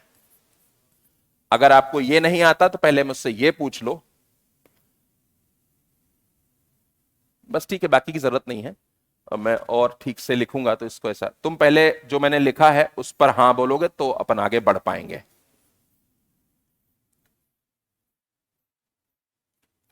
थोड़ा सही से लिख दूंगा ओपन करके, तो तुम्हारा पिक्चर और समझ में आ जाएगा।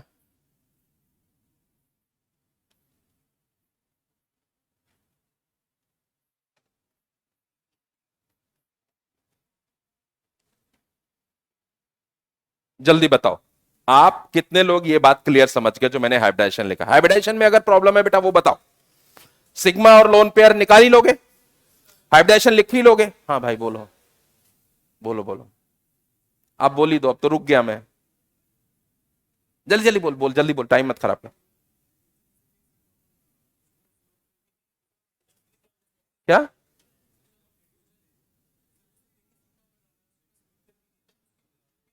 हाइब्रिडेशन नहीं हुआ उसमें?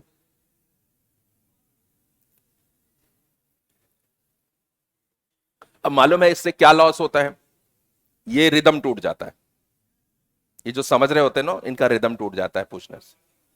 हाँ पूछ लो यार, मैं रुकूं तब पूछ लो, मैं मना नहीं करता। सुनो, अब आपके सबका हाइब्रिडेशन निकाल लिया, सबका हाइब्रिडेशन निकालने के बाद आपको बस ये देखना है कि ये जो sp2 वाले, sp2 का मालूम है ट्राइगोनल प्लेनर होता है। क्या होता है? Trigonal planar.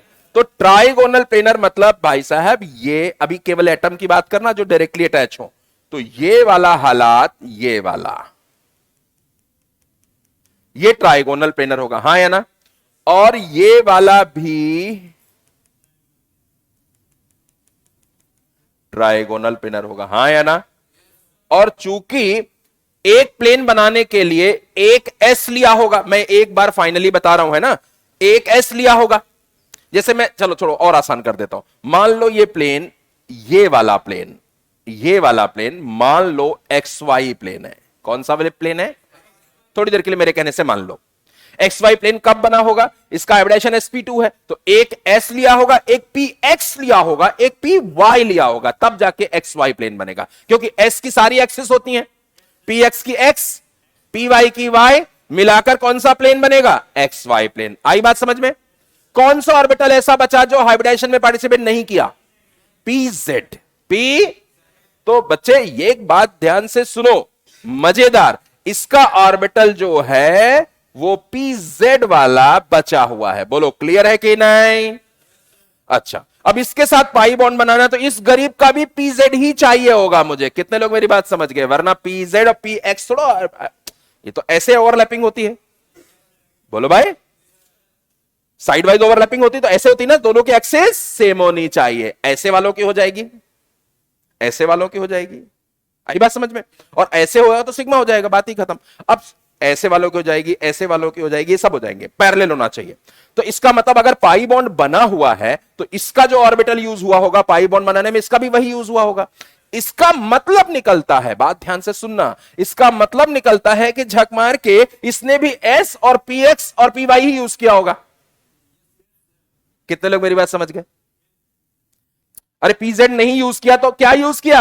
s, px, py। तो भाई इसका प्लेन क्या हो गया?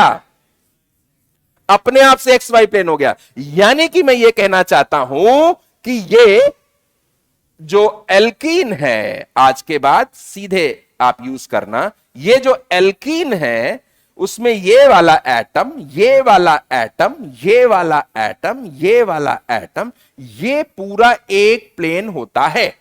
ये पूरा, ये भी एक्स वाई था, ये भी एक्स वाई था, तो सब एक्स वाई प्लेन में आ गए कि नहीं आ गए बोलो? तो ये पूरा एक ही प्लेन होता है। कितने बच्चे मेरी बात क्लियर समझ गए? बहुत बढ़िया। तो अब मैं अपने पॉइंट पर वापस आ रहा हूं। इसका मतलब ये आ गए पूरे एक प्लेन में, ठीक। मैं पता नहीं कंपाउंड क्या था, याद दिलाना भाई। यहां सी ट्रिपल बॉन्ड था ना, बढ़िया। इधर पे बहुत बढ़िया,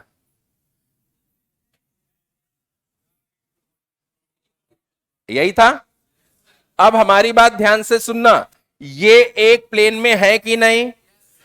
1 2 3 4 और 5 और 6, ये सब एक प्लेन में आ चुके हैं। कोई डाउट है क्या? अरे बताओ, अब बताओ, ये इसके साथ उसी लाइन में है कि नहीं है? अरे है कि नहीं है? उसी लाइन में है, तो ये भी उसी है कि नहीं है?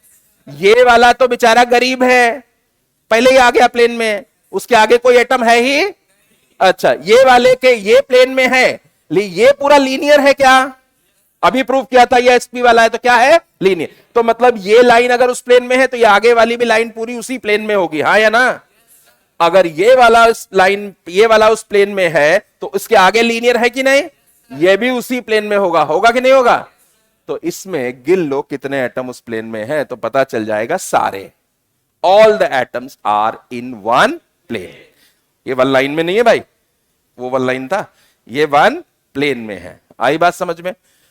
तो ध्यान रखना, मैं तुम्हें एक लास्ट में शॉर्ट टिक बता देता हूं, ध्यान से, कंक्लूजन बता रहा हूं। ये शुरू में बताता तो कंसेप्ट नहीं समझ पाते। जब भी कोई एल्कीन हो, समझना, जब भी कोई एल्कीन हो तो उसके 4 ये वाले हमेशा एक प्लेन में होते हैं। आई बात समझ में? और इसके बाद अगर वो लीनियर हो तो भी वो एक प्लेन में रहेगा। अगर कोई नॉन लीनियर है तो इन्हें छोड़ देना, अगर वो लीनियर है तो इसे ले लेना, अगर कोई नॉन लीनियर है तो इसे छोड़ देना। कुल मिलाकर आपके सामने ऑप्शन ये वाला, एक प्लेन में जो ऑप्शन आएगा ना वो ये वाला आएगा, ये वाला, ये वाला, ये वाला, ये पूरा, ये और यहां तक। ये नॉन प्लेन, अगर लीनियर है तो फिर वो उस प्लेन में नहीं आएंगे। आई बात समझ में? और तुमको मालूम है लीनियर कब होता है? जब एसपी होता है। आई बात समझ में? तो निकाल लोगे इस तरीके से। ये ऐसे सवाल अपन आगे बहुत करेंगे, पर अभी कोई टेस्ट में पूछ ले तो बहकना मत, समझ में आ जाएगा कि भाई let me finish my talk at least. आई बात समझ में? कि आपको 2 तरीके के सवाल आ सकते हैं कि maximum atoms in one plane बता दो, maximum atoms in one line बता दो। लाइन वालों को भी प्लेन में इंक्लूड करते हैं, अगर प्लेन पूछे तो लाइन वालों को भी आप उस प्लेन में बोलिएगा, अगर सारे प्लेन में। ठीक है, अब क्या बोल रहे थे तुम बताओ? होगी ना गलती मुझसे, जब भी मैं ज्यादा काबिलियत करता हूं तो लफड़ा हो जाता है। हाँ, मैंने कहा था कि ये 1 2 3 4 5 6 हमेशा एक प्लेन में होंगे। इसके बाद अगर लीनियर हुआ तो आगे वाले भी उसके प्लेन में होंगे। इसके आगे नॉन लीनियर हुआ, मतलब सीधा नहीं हुआ, एक लाइन में नहीं हुआ, तो वो प्लेन में नहीं होगा। ये लीनियर हो तो उसके प्लेन में होगा, जो नॉन लीनियर होगा वो उसके प्लेन में नहीं होगा। आगे एटम्स कितने हैं वो आप देख लो, जैसे ये लीनियर है तो इसमें भी गिन लिया हमने, ये लीनियर है अपन ने ये भी गिन लिया, ये लीनियर तो एटम ही थक है, ये भी लीनियर था तो मैंने इसे भी गिन लिया था। कल को ये CH3 होता, ये सवाल ऐसा होता, देखो। चलो अच्छा, अब सीख ही गए तो इसका आंसर बता दो, गलत ना बताना प्लीज, अब ने बहुत गला फाड़ लिया है ना, अति हो गई है, अब पिट जाओगे अगर तुमने गलत किया तो, बर्दाश्त नहीं कर पाऊंगा मैं। Maximum atoms in one plane, फिर बिना सोचे बोल दिया। अरे 1 मिनट खर्च कर लो ना यार, 3 मिनट देता है अपने को।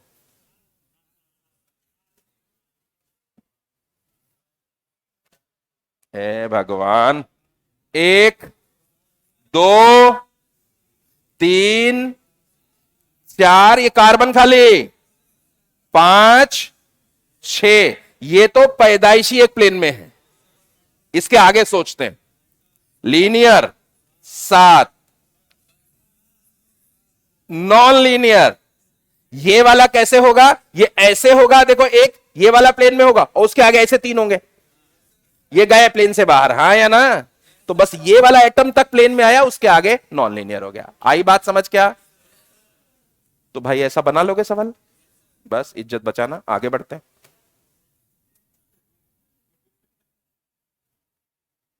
जल्दी लिखो।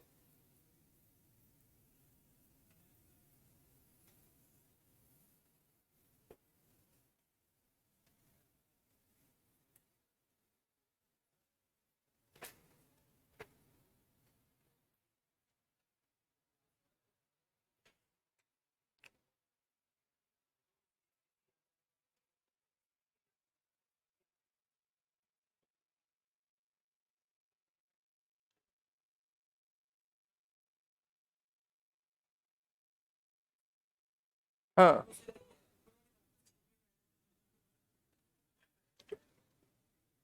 अबे ये एटम तो इसके प्लेन में है ना, इस सॉरी ये वाला एटम तो इसके प्लेन में है ना, इसके बाद वो अपना टेट्राहेड्रल बनाएगा। तो एक लाइन तो आप कोई भी ले सकते हो, ऐसे ऐसे ऐसे ऐसे, तो इसकी शर्त के हिसाब से उसके प्लेन में आ गया, 3 ऐसे हो जाएंगे।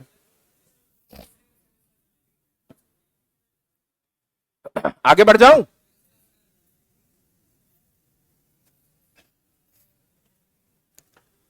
अब एक बात और सुन लो, अगर कभी डबल बॉन्ड, मैंने बताया था कि नहीं बताया था मुझे याद नहीं, अगर डबल बॉन्ड्स का नंबर और ट्रिपल बॉन्ड्स का नंबर, सुन रहे हो हमारी बात, बता दिया था क्या, 2 या 2 से ज्यादा हो, तो आप एल्क के आगे फोनिक्स करेक्ट करने के लिए क्या लगाओगे, ए लगाओगे, बताया था क्या?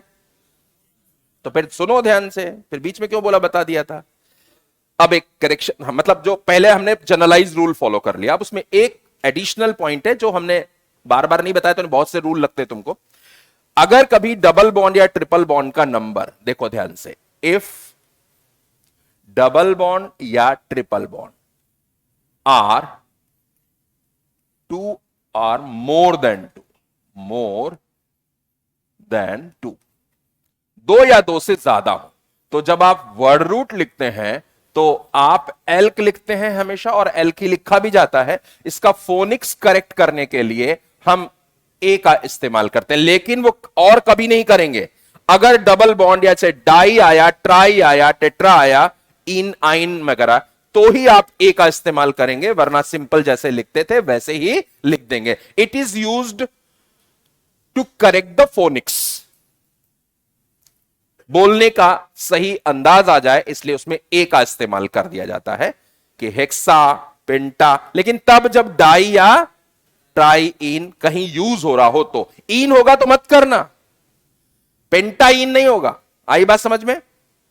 पेंटा डाई इन होगा, ट्राई इन होगा, अदरवाइज पेंट ही लिखा जाएगा, हेक्स ही लिखा जाएगा, जैसा रूल है। आई बात समझ में? तो ये पॉइंट ऊपर हाईलाइट करके लिख लो, क्योंकि जो अपन ने अभी तक सीखा था वो जनरलाइज सीखा था पूरे चैप्टर के लिए, सब जगह एक जैसा चलता है। यहां पर आपको ये एडिशनल पॉइंट याद रखना है, ऊपर लिख लेना कि whenever the double bond triple bond number is 2 और more than 2, word root should be written as L plus A. आई बात समझ में? अगला पॉइंट सुनिए,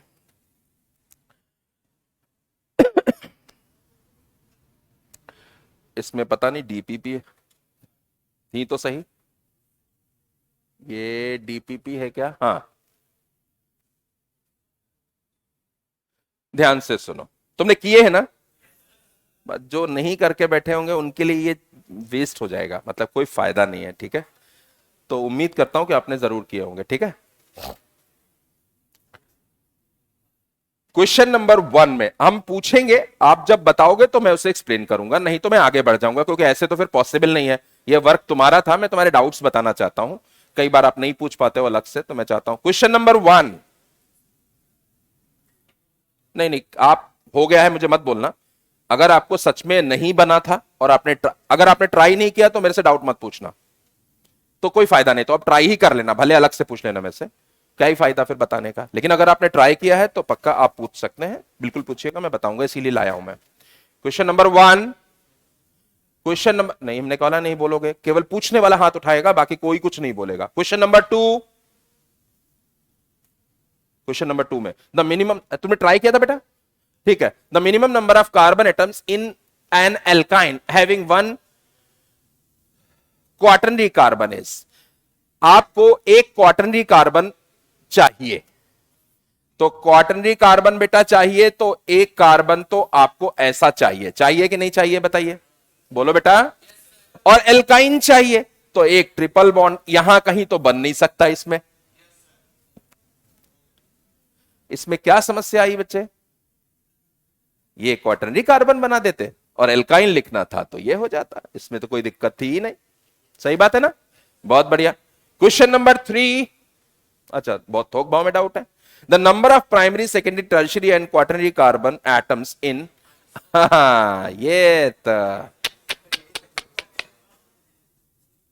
ये now question goes to you only, search it.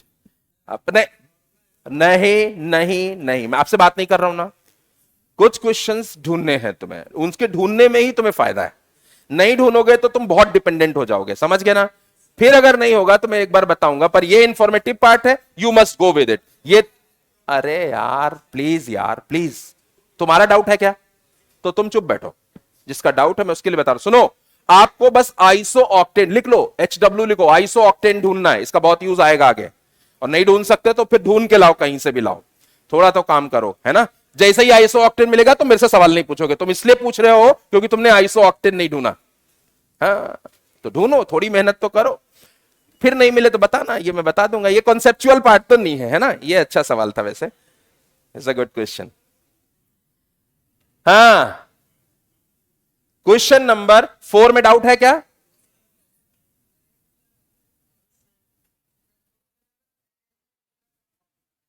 Question number 2 में तुम, इसका मतलब डीपीपी हम आज तो नहीं कर पाएंगे ना। The minimum number of carbon, हाँ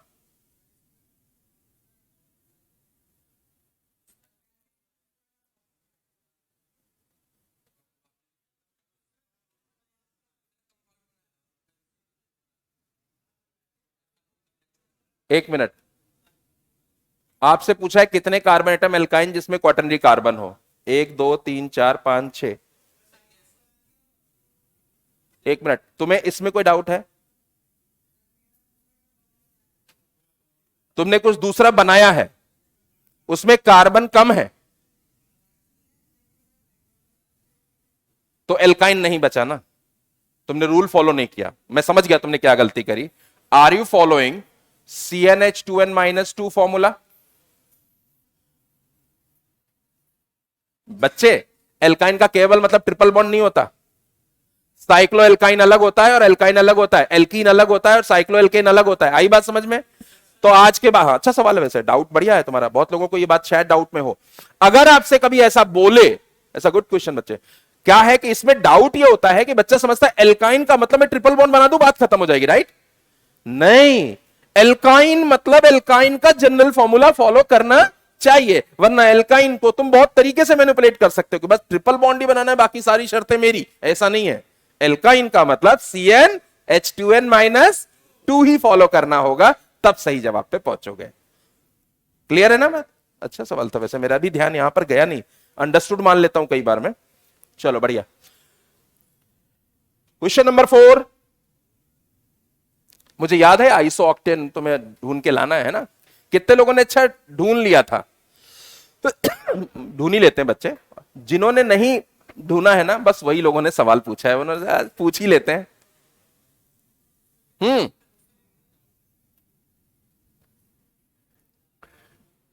क्वेश्चन नंबर 4 में डाउट है क्या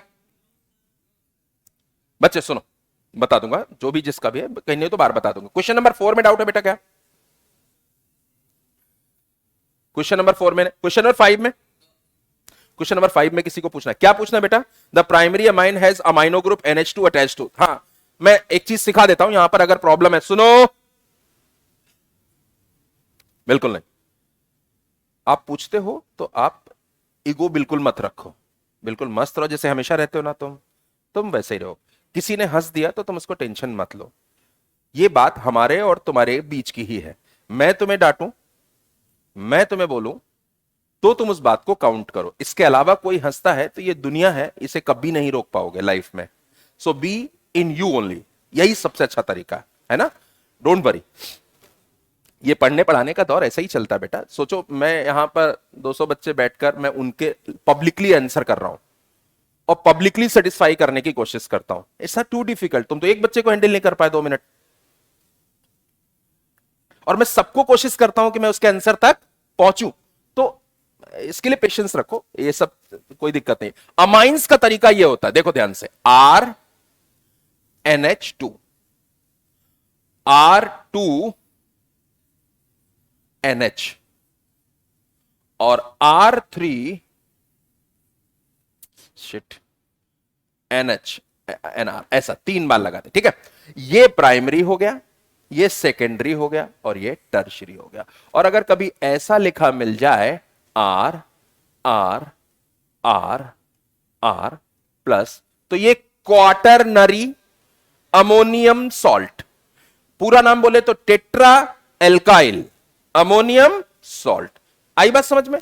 तो ये अमाइंस की कैटेगरी में नहीं आता है, तो सॉल्ट की कैटेगरी में आ गया। देखो बेटा, ये प्राइमरी अमाइन है, सेकेंडरी अमाइन है, टर्शियरी अमाइन। क्या हमने ऐसी शर्त लगाई है कि ये आर प्राइमरी होना चाहिए? नहीं, आर कोई भी लगाओ, मुझे क्या फर्क पड़ता है। एक आर लगा तो प्राइमरी, 2 आर लगे तो सेकेंडरी, 3 आर लगे तो टर्शियरी। मतलब मैं यहां पर सपोज करो ऐसा लिखूं, मैं यहां पर ऐसा लिखूं, मैं यहां पर ऐसा लिखूं। आप मुझे एक बात बताओ कि इसमें भी एक ही आर लगा हुआ है, हां या ना? एक ही आर लगा हुआ है, एक ही आर लगा हुआ है। मतलब आर का टाइप इंपॉर्टेंट यहां नहीं होता है, आर का नंबर इंपॉर्टेंट होता है। एल्काइल ग्रुप कितने लगे हैं, कार्बन डायरेक्टली कितने अटैच हैं। तो जब तक यहां NH2 लिखा रहेगा, ये कुछ भी होगा, ये प्राइमरी अमाइन की कैटेगरी में ही आएगा। आई बात समझ में कि नहीं? तो अब आप समझ गए होंगे, ए प्राइमरी, सेकेंडरी और टर्शियरी कार्बन जैसा जोड़ना है जोड़ दो, कोई फर्क नहीं पड़ता, पर नंबर एक ही जोड़ना। मतलब उनका नंबर, जैसे हमने कहा देखो, एक ही जोड़ा लेकिन प्राइमरी जोड़ दिया, एक ही जोड़ा लेकिन इस बार सेकेंडरी जोड़ दिया, एक ही जोड़ा देखो इस बार टर्शियरी जोड़ दिया, पर ये सब प्राइमरी अमाइन है। क्योंकि प्राइमरी अमाइन की टाइप कैसे डिसाइड होती है? The type of amine is decided on the basis of number of alkyl groups directly attached to the nitrogen atom. If this number is 1, it is primary. If this number is 2, it is secondary. If this number is 3, it is tertiary. आई बात समझ में? ना कि उनकी type पर। कितने लोग बिल्कुल क्लियर हो गए? जबकि अल्कोहल में उल्टा होता है। अल्कोहल में टाइप से ही डिसाइड होता है, जिस कार्बन से OH अटैच होता है वो कार्बन जैसा होता है, वैसे ही अल्कोहल की टाइप होती है। आई बात समझ में? जैसे ये तो अमाइंस की टाइप हो गई। मैं आगे बढ़ सकता हूं ना इसमें? इस सवाल का जवाब मिल गया तुमको? अगर मैं अल्कोहल की बात करता, एक सेकेंड, मैं यहां पर एक स्लाइड ऐड करता हूं। अगर अमाइंस की बात हो, कभी भी आज के बाद याद रखना, इसकी जरूरत पड़ेगी। अमाइंस, अगर इनकी टाइप की बात हो तो RNH2 प्राइमरी की कैटेगरी में आता है, ये आप अपनी कॉपी में मेंशन भी कर लीजिएगा। R2NH ये सेकेंडरी की कैटेगरी में आता है। R3N ये टर्शियरी अमाइन की कैटेगरी में आता है। Whatever be the type, यानी कि primary, secondary, tertiary of R. R कैसा भी हो, उससे कोई फर्क नहीं पड़ता, उनकी टाइप पर नहीं, उनके नंबर पर डिसाइड होता है। और एक बात, ये तीनों अलग अलग फंक्शन ग्रुप माने जाते हैं। कहने में अमीन अमीन अमीन है ना, ऐसा ही लग रहा है ना? ऐसा लग रहा है सब अमाइंस तो ही है। ये फंक्शनल ग्रुप वाइज, ये फंक्शनल आइसोमर्स में काउंट होंगे, आगे पढ़ाऊंगा। तो ये डिफरेंट फंक्शनल ग्रुप काउंट होते हैं। all three are different functional groups. Different functional groups. अगर कभी फंक्शनल ग्रुप की बारी आए तो नाम से ऐसा लग रहा है कि जैसे अल्कोहल अल्कोहल अल्कोहल बोले, primary alcohol, secondary alcohol, tertiary alcohol, तो ये है तो अल्कोहल ही. सही बात है, वहां सही है. पर अमाइंस में ऐसा नहीं है. अमाइंस में इनके फंक्शनल ग्रुप अलग हो जाते हैं. एन पर जो लगे हुए एच है, इनके चेंज होने के बाद उनकी फंक्शनैलिटी बदल जाती है, तो उनको डिफरेंट फंक्शनल ग्रुप की तरह ट्रीट किया जाता है. ठीक, ये तो अमाइंस की टाइप हो गई. लेकिन अगर कभी एल्कोहल पर यही बात हो तो याद रखना, एल्कोहल ROH, और अगर R प्राइमरी है, R सेकेंडरी है, R टर्शरी है, तो इसका मतलब हो गया ये हो जाएगा प्राइमरी एल्कोहल, ये हो जाएगा सेकेंडरी एल्कोहल, सेकेंडरी एल्कोहल, और ये क्या हो जाएगा बताओ इस वाले में, टर्शरी एल्कोहल. तो इसमें R बदलने से बदलता है. जैसे CH3 CH2OH, CH3 CH3 CHOH, CH3 CH3 CH3OH. ध्यान से देखना बेटा, ये हो जाएगा प्राइमरी, ये हो जाएगा सेकेंडरी, और ये हो जाएगा टर्शरी. इसमें टाइप बदलने से अल्कोहल अलग हो जाएगा. आई बात समझ में? तो अल्कोहल प्राइमरी सेकेंडरी टर्शरी का मतलब टाइप ऑफ एल्काइल ग्रुप कैसा था जिससे OH अटैच था, और अमाइंस में नंबर ऑफ एल्काइल ग्रुप्स कितने थे. टाइप कुछ भी हो, कोई फर्क नहीं पड़ता. कितने लोग ये अमाइंस और एल्कोहल्स की टाइप पर कोई बात आए तो कंफ्यूजिंग नहीं है वैसे, पर अगर मेन फंक्शनल ग्रुप ना हो तो हम उन्हें फंक्शनैलिटी जैसा ही मानते हैं, इसीलिए उन्हें प्रायोरिटी ऑर्डर भी देते हैं. हाँ, मतलब वो फंक्शनल ग्रुप जब काउंट कराएगा ना, तो काउंटिंग में तुम्हारे में सवाल आया होगा, तो मानते हैं.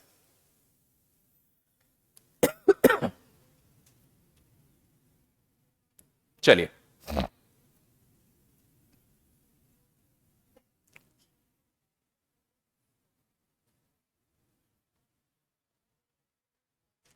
मुझे लगता है इसमें डाउट है तो पूछ लो. किसी को डाउट है तो? है डाउट? क्या है बेटा? An organic compound has molecular formula C9H18. It is a saturated hydrocarbon and all hydrogens are of identical type. The structure can be. छोटी सी शर्त लगा दी कि भाई सारे हाइड्रोजन एक टाइप के होने चाहिए, और उसने कहा है कि मॉलिक्यूलर फॉर्मूला C9H18 है और सेचुरेटेड हाइड्रोकार्बन है. तो सेचुरेटेड हाइड्रोकार्बन का सेचुरेटेड का मतलब होता है कि जिनमें पाई बॉन्ड ना रहा हो. उसका कहने का मतलब यह है एक्चुअली. तो पाई बॉन्ड वाला सिलेक्ट नहीं करना है. बाय द वे उसने कोई दिया नहीं. उसके बाद उसने बोला कि सारे हाइड्रोजन प्राइमरी टाइप के हो, तो ढूंढ लो भाई ऐसा जिसमें कोई दूसरा टाइप का हाइड्रोजन हो ही ना. तो ऑप्शन दिए उसने. मुझे लगता है ये है भाई, ये कार्बन टर्शरी है, नहीं क्वाटरनरी है, क्वाटरनरी है, क्वाटरनरी, इनमें हाइड्रोजन होता ही नहीं, और बाकी सब प्राइमरी है. तो प्राइमरी प्राइमरी प्राइमरी प्राइमरी, और ये भी प्राइमरी, ये भी प्राइमरी. तो आप देखो इनके हाइड्रोजन सब एक जैसे ही हैं. ठीक है बेटा, बढ़िया. आगे बढ़ सकते हो ना. अब ये तो बहुत आसान सवाल है यार. अब ये इनमें क्या,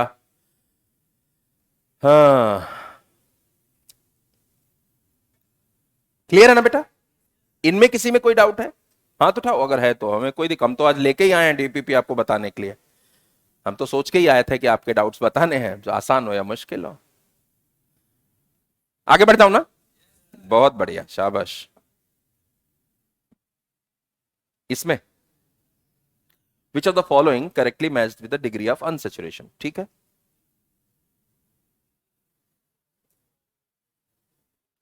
क्या प्रॉब्लम आ गई?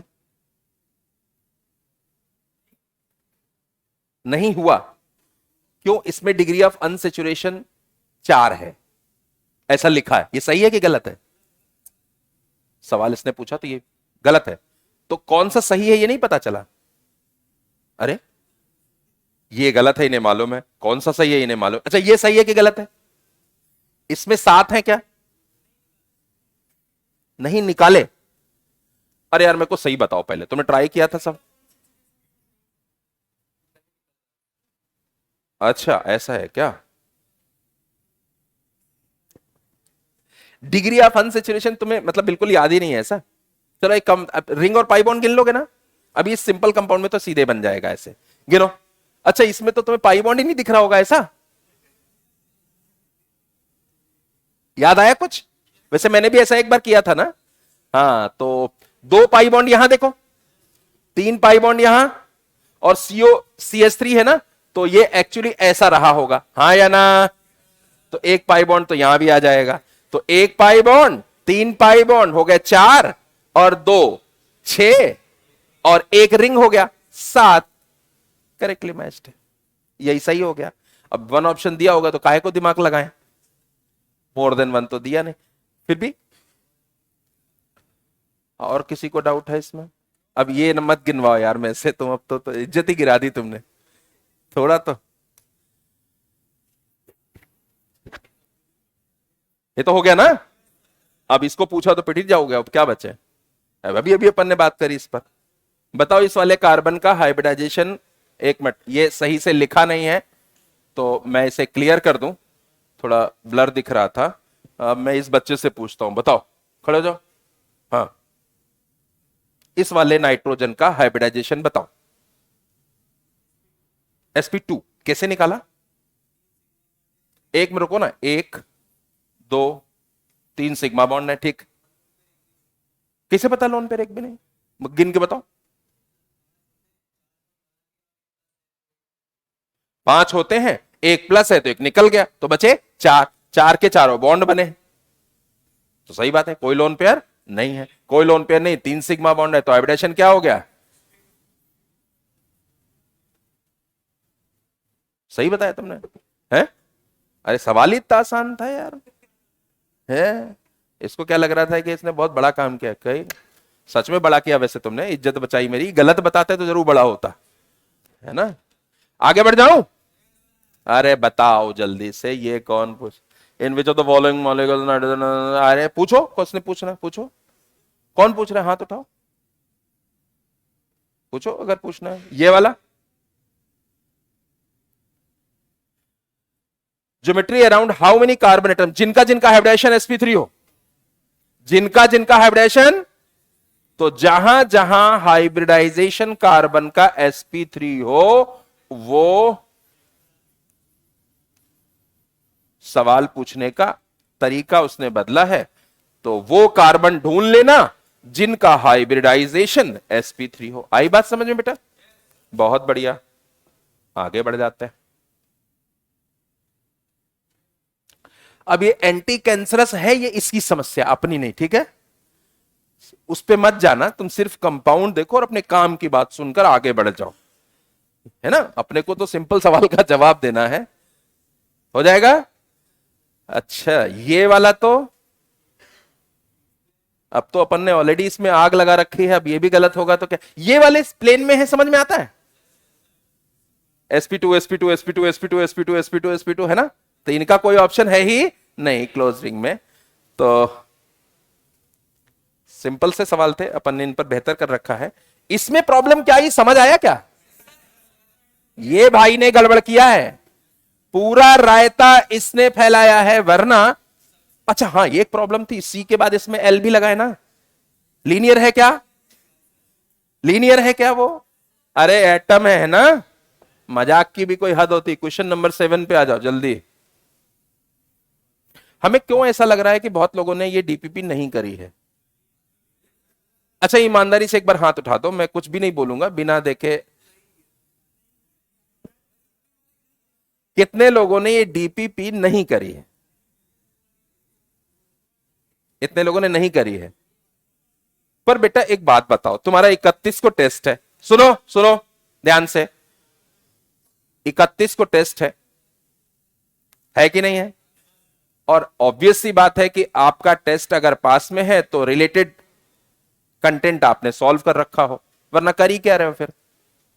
तुमसे ज्यादा चिंता तो मुझे हो रही है तुम्हारे टेस्ट की। हाँ सर और क्या, गलत बात है, ये गलत बात है, ये फिर नॉन टॉलरेबल है। मैं तुम्हें 3-4 दिनों से लगातार रिकॉल करा रहा था कि बेटा डीपीपी करके आओ, फिर इसके सॉल्विंग का कोई मतलब नहीं, कोई भी मतलब नहीं। मैं बता रहा हूं, मैं ही सुन रहा हूं, मैं ही आंसर कर रहा हूं, तो इसका क्या मतलब है? यू मस्ट सॉल्व इट यार। 10-10 क्वेश्चन एक डीपीपी में होते हैं, निपटाने बैठ जाओ तो कोई बहुत बड़ी बात नहीं है। देखो, विच ऑफ द फॉलोइंग हीट्रोसाइक्लिक, जिनमें एटम बीच में आ जाए पहचानने के लिए, इसमें क्या है? The saturated, saturated pi bond नहीं चाहिए, heterocyclic compound, saturated pi bond नहीं चाहिए, हीट्रोसाइक्लिक एक एटम एक्स्ट्रा चाहिए, कोई डिफरेंट चाहिए।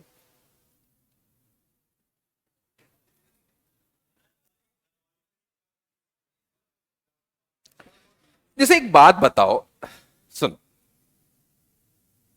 क्या पूछा तुमने? सवाल पूछो। अरे चुप रहो, सवाल एक से पूछो। ओलिफिनिक पूछना है तुम्हें। क्या तुमने इसके लिए कोई कोशिश करी थी? किया था? मिला था? क्या था? नहीं, इतना तो नहीं होगा, एक लाइन में तो लिखा रहता है, अगर गूगल भी किया होगा तो भी। ओलिफिन्स का मतलब होता है अनसेचुरेटेड हाइड्रोकार्बन्स की बात कर रहा है।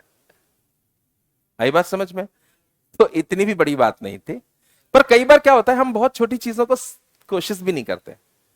इंफॉर्मेशंस ढूंढ सकते हैं आप छोटी छोटी, और आदत भी रहनी चाहिए अपने को फॉलो करेंगे। ओलिफिन्स का मतलब होगा अपने को हाइड्रोकार्बन अनसेचुरेटेड वाले में। तो अब ये तो खैर क्या ही है यार इनमें, इन सवालों में। कॉमन नेम, बहुत दिनों से इंतजार कर रहा था मैं, आज पोल पट्टी खुलेगी तुम्हारी।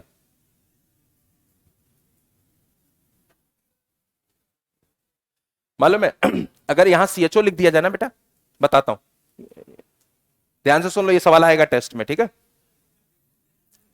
तुम तभी याद करोगे, तो मैं अभी तो धोखा दे ही सकता हूं 2-3 दिन तुम्हें।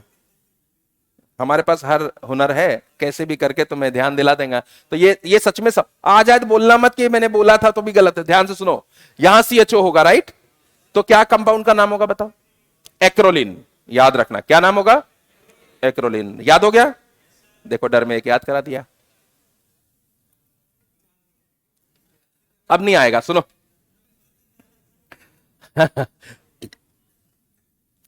तो जैसे ए एंड बी बोल रहा है, तो एक्रोलिन, एक्रेल्डिहाइड, एक्राइलिक एसिड, ये नाम है। तो वो एक्रोवर्ड याद रखोगे तो तुम्हें नाम रिलेटेड याद आ जाएंगे, ठीक है? और विनाइल साइनाइड है, ये हमें लगता है तुम्हें मैंने सिखाया है।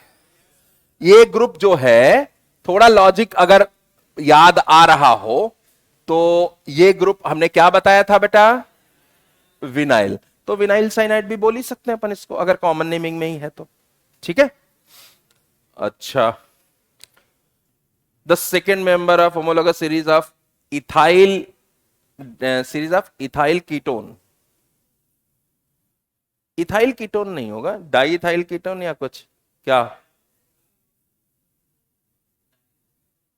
कीटोन में खाली इथाइल कीटोन कैसे होगा? तो क्या हुआ? इथाइल कीटोन क्या होता है? इथाइल कीटोन क्या होता है? हाँ, वही कह रहा हूं मैं, उसमें लिखने में गलती है। इथाइल कीटोन की बात अगर कर रहा है, पता नहीं, या फिर कुछ और बोलना चाह रहा होगा। एक्चुअली तुम्हें आसान तरीका बता देता हूं, यहां पर कुछ मिस्टेक तो है। इथाइल कीटोन जैसा कोई टर्म नहीं होता, पहली बात तो।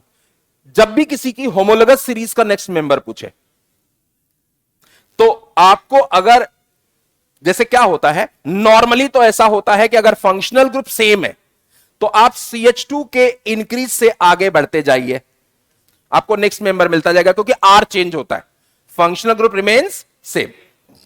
जैसे मान लो कार्बोक्सिलिक एसिड है कहीं पर, तो CH3COOH। तो अब ऐसी कंडीशन में बेटा ये फंक्शनल ग्रुप होमोलोगस सीरीज में चेंज नहीं होते, क्योंकि हम सेम फैमिली के next next next next next member की बात करते हैं और कार्बन का नंबर 1 by 1 बढ़ाते हैं। तो अगर फंक्शनल ग्रुप सेम कर दिया तो और कोई चेंज होना नहीं है, एल्काइल ही बदलेगा। तो नेक्स्ट मेंबर में ये कॉमन हो गया, तो आप जैसे R बढ़ाओगे तो R हमेशा कितने से बढ़ता है? CH2 से। तो next member will be with increasing with CH2, CH2 and CH2। इस टाइप से नेक्स्ट मेंबर उसका निकालते हैं। आ गया common name of the given compound. बताओ, ये कितने लोग यार ट्राई वाई तो किया, खैर नहीं होगा, क्या ही ट्राई किया होगा तुमने। एसिटिक एसिड देखो, एल्का अच्छा ध्यान से देखो, ध्यान से देखो, देखो भाई, तुमने देख के बताया या बिना देख के बताया? मेरे को हंसी आई, हमने हंस दिया, बात खत्म। तुम्हें हंसी आए तुम भी हंस लो, टेंशन ना को, इतना लोड लेके करो ना। सुनो, कोई भी एस्टर को कैसे लिखते हैं बेटा? एल्काइल एल्केनोएट, बोलो एल्काइल एल्केनोएट। एल्काइल को कुछ अपने अंदाज में बोल सकते हो तो बोल दो, एल्केनोएट को अगर कुछ डायरेक्ट एसिड के नाम से बोल सकते हो तो एट लगाकर बोल देना। जैसे एसिटिक एसिड है तो एसीटेट, बेंजोइक एसिड है तो बेंजोएट, बोलो भाई। तो ये कौन से एसिड की बात चल रही है? अगर आप ध्यान से देखें तो ये एसिटिक एसिड CH3CO, और ये वाला ग्रुप जो है एल्केनोएट वाला बनेगा, हाँ या ना? तो ये एसिड, इसका करस्पॉन्डिंग एसिड बनाओगे तो कौन सा बनेगा? Acetic acid. तो सीधी सी बात है, ये एसीटेट वाला पार्ट आ जाएगा। और ये तुम जानते ही हो एल्काइल एल्केनोएट, एल्काइल की जगह यहां विनाइल दे रखा है, तो विनाइल भी टर्म तुम जानते हो, तो इसे बोलेंगे विनाइल एसीटेट। अगर ऐसा लिखा होता, अच्छा बताओ, PH C double bond O, अरे चुप रहो, कुछ भी बक बक बक बक करे जाओगे, चुप नहीं रह सकते 2 मिनट। पूछेंगे तो कुछ अच्छा ही पूछेंगे आपसे। हाथ उठाओ, अब इसका कॉमन नेम बताओ, अभी जो सीखा उस लॉजिक को पकड़ो और इसका नाम बताओ। अरे भाई डिस्कशन का फायदा उठाओ, अब तुम एक चीज समझ में आई तो उसको अपन पक्का कर लेते हैं, समझ लेते हैं। हाथ उठाना केवल जो लोग नाम, एक बच्चे ने हाथ उठा दिया, शाबाश, दो ने हाथ उठा दिया, 3 4 ऐसे धुरंधर रहते हैं जो इज्जत बचाते हैं अपनी। बाकी लोग? एल्काइल एल्केनोएट, एल्काइल को अलग से सोच लो, एसिड को अलग से सोच लो, अपने आप नाम आ जाएगा। कौन से एसिड का ये एस्टर है? तो जो OR होता है ना, उसको हटा के OH लगा देना, तुम्हें एसिड पता चल जाएगा। हाँ सही बोल रहा है, कोई बोला था अभी। देखो कौन बच्चा हाथ उठाया था? हाँ बताओ। सही बात है यार, आग लगा दी तुमने, शाबाश। आइसोप्रोपिनाइल ये ग्रुप हो गया, आइसोप्रोपिनाइल, बहुत बढ़िया। हमें ये डाउट था कि यही गड़बड़ होगा, ये तो तुम्हें याद होगा, पर बहुत बढ़िया, शाबाश। आइसोप्रोपिनाइल और बेंजोइक एसिड का है तो अपन क्या बोलेंगे? बेंजोएट। एसिटिक एसिड का होता तो वो क्या बोलते? एसीटेट। इतना कोई बड़ी बात नहीं है। अच्छा चलो एक नाम बता ही दो फिर। अगर ये बता दिया तो seriously I will be happy. Sir अगर आप खुश हो रहे हैं तो ये मैं नहीं बताऊंगा, जो करना है कर लो। बोलो सर कसम से ना ये कंपाउंड पहचान नहीं आ रहा है, नाम तो मैं बाद में शुरू करूंगा, सिर्फ ये बताओ ये कंपाउंड है कौन कैटेगरी का, ये तुम्हें ढूंढना है। आज ये कंपाउंड पहचान के बता दो तुम तो, बाकी तो हम कल निपट लेंगे। अब तूने तो एक सही बता दिया है, किसी और को मौका मिलना चाहिए। वो बच्चा हाथ उठा रहा, बोलो।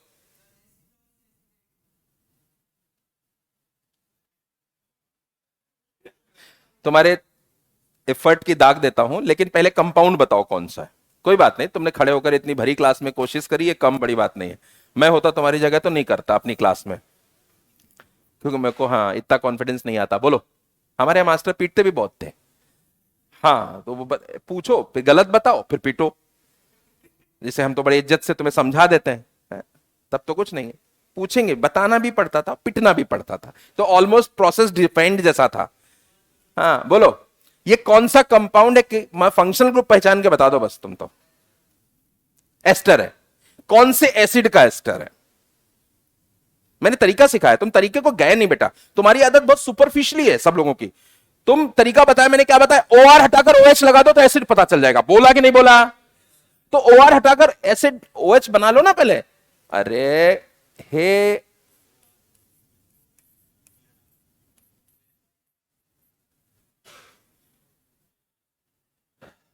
OR दो तरफ था, दोनों हटा दिया, बताओ ये एसिड बना? अरे पहचानते हो इस एसिड को? अरे कसम से यार। अच्छा अभी पहचान लोगे, देखना तुम। कुछ कुछ ना बड़ी समस्याएं हैं तुम्हारे साथ। अब सोचो तुम्हारी कितनी मानसिकता बड़ी अजीब सी है, तुम समझ ही नहीं पाते हो। ये बता रहे हो, ये नहीं बता रहे हो। और मुझे मालूम है ये बात कि तुम ये बताओगे और ये नहीं बताओगे। बस इसीलिए तो मास्टर हूं मैं ये जानता हूं कि तुम क्या नहीं जानते हो। बैठ जा बच्चे। ये कौन सा एसिड है? अरे कार्बोनिक एसिड का एक लगाकर बोलोगे तो क्या बनेगा? बोलो। कार्बो, क्या ही समझ में बात? कितने इथाइल लगे हैं तो क्या बोलेंगे? Diethyl carbonate it's name. JEE में पूछा है एडवांस में, non poisonous compound form during the reaction of chloroform in presence of oxygen and light is, ये सवाल पूछा है जेई एडवांस में, और उसमें ऑप्शन में भी डाइथाइल कार्बोनेट ही दिया था। मतलब उसने वहां यह भी चेक कर लिया कि तुम्हें यह नाम याद है कि नहीं है। तो कार्बोनेट पकड़ में आया, और अपन क्या बोलते, ये ऐसा एसिड था जिसमें दोनों तरफ OH था, इसीलिए एल्काइल की जगह डाई एल्काइल कार्बोनेट। हम बात कंटिन्यू रखेंगे इसके आगे, पर कोशिश करो बेटा कि ट्राई करके आओ कल, ठीक है? और मजा आएगा। Thank you.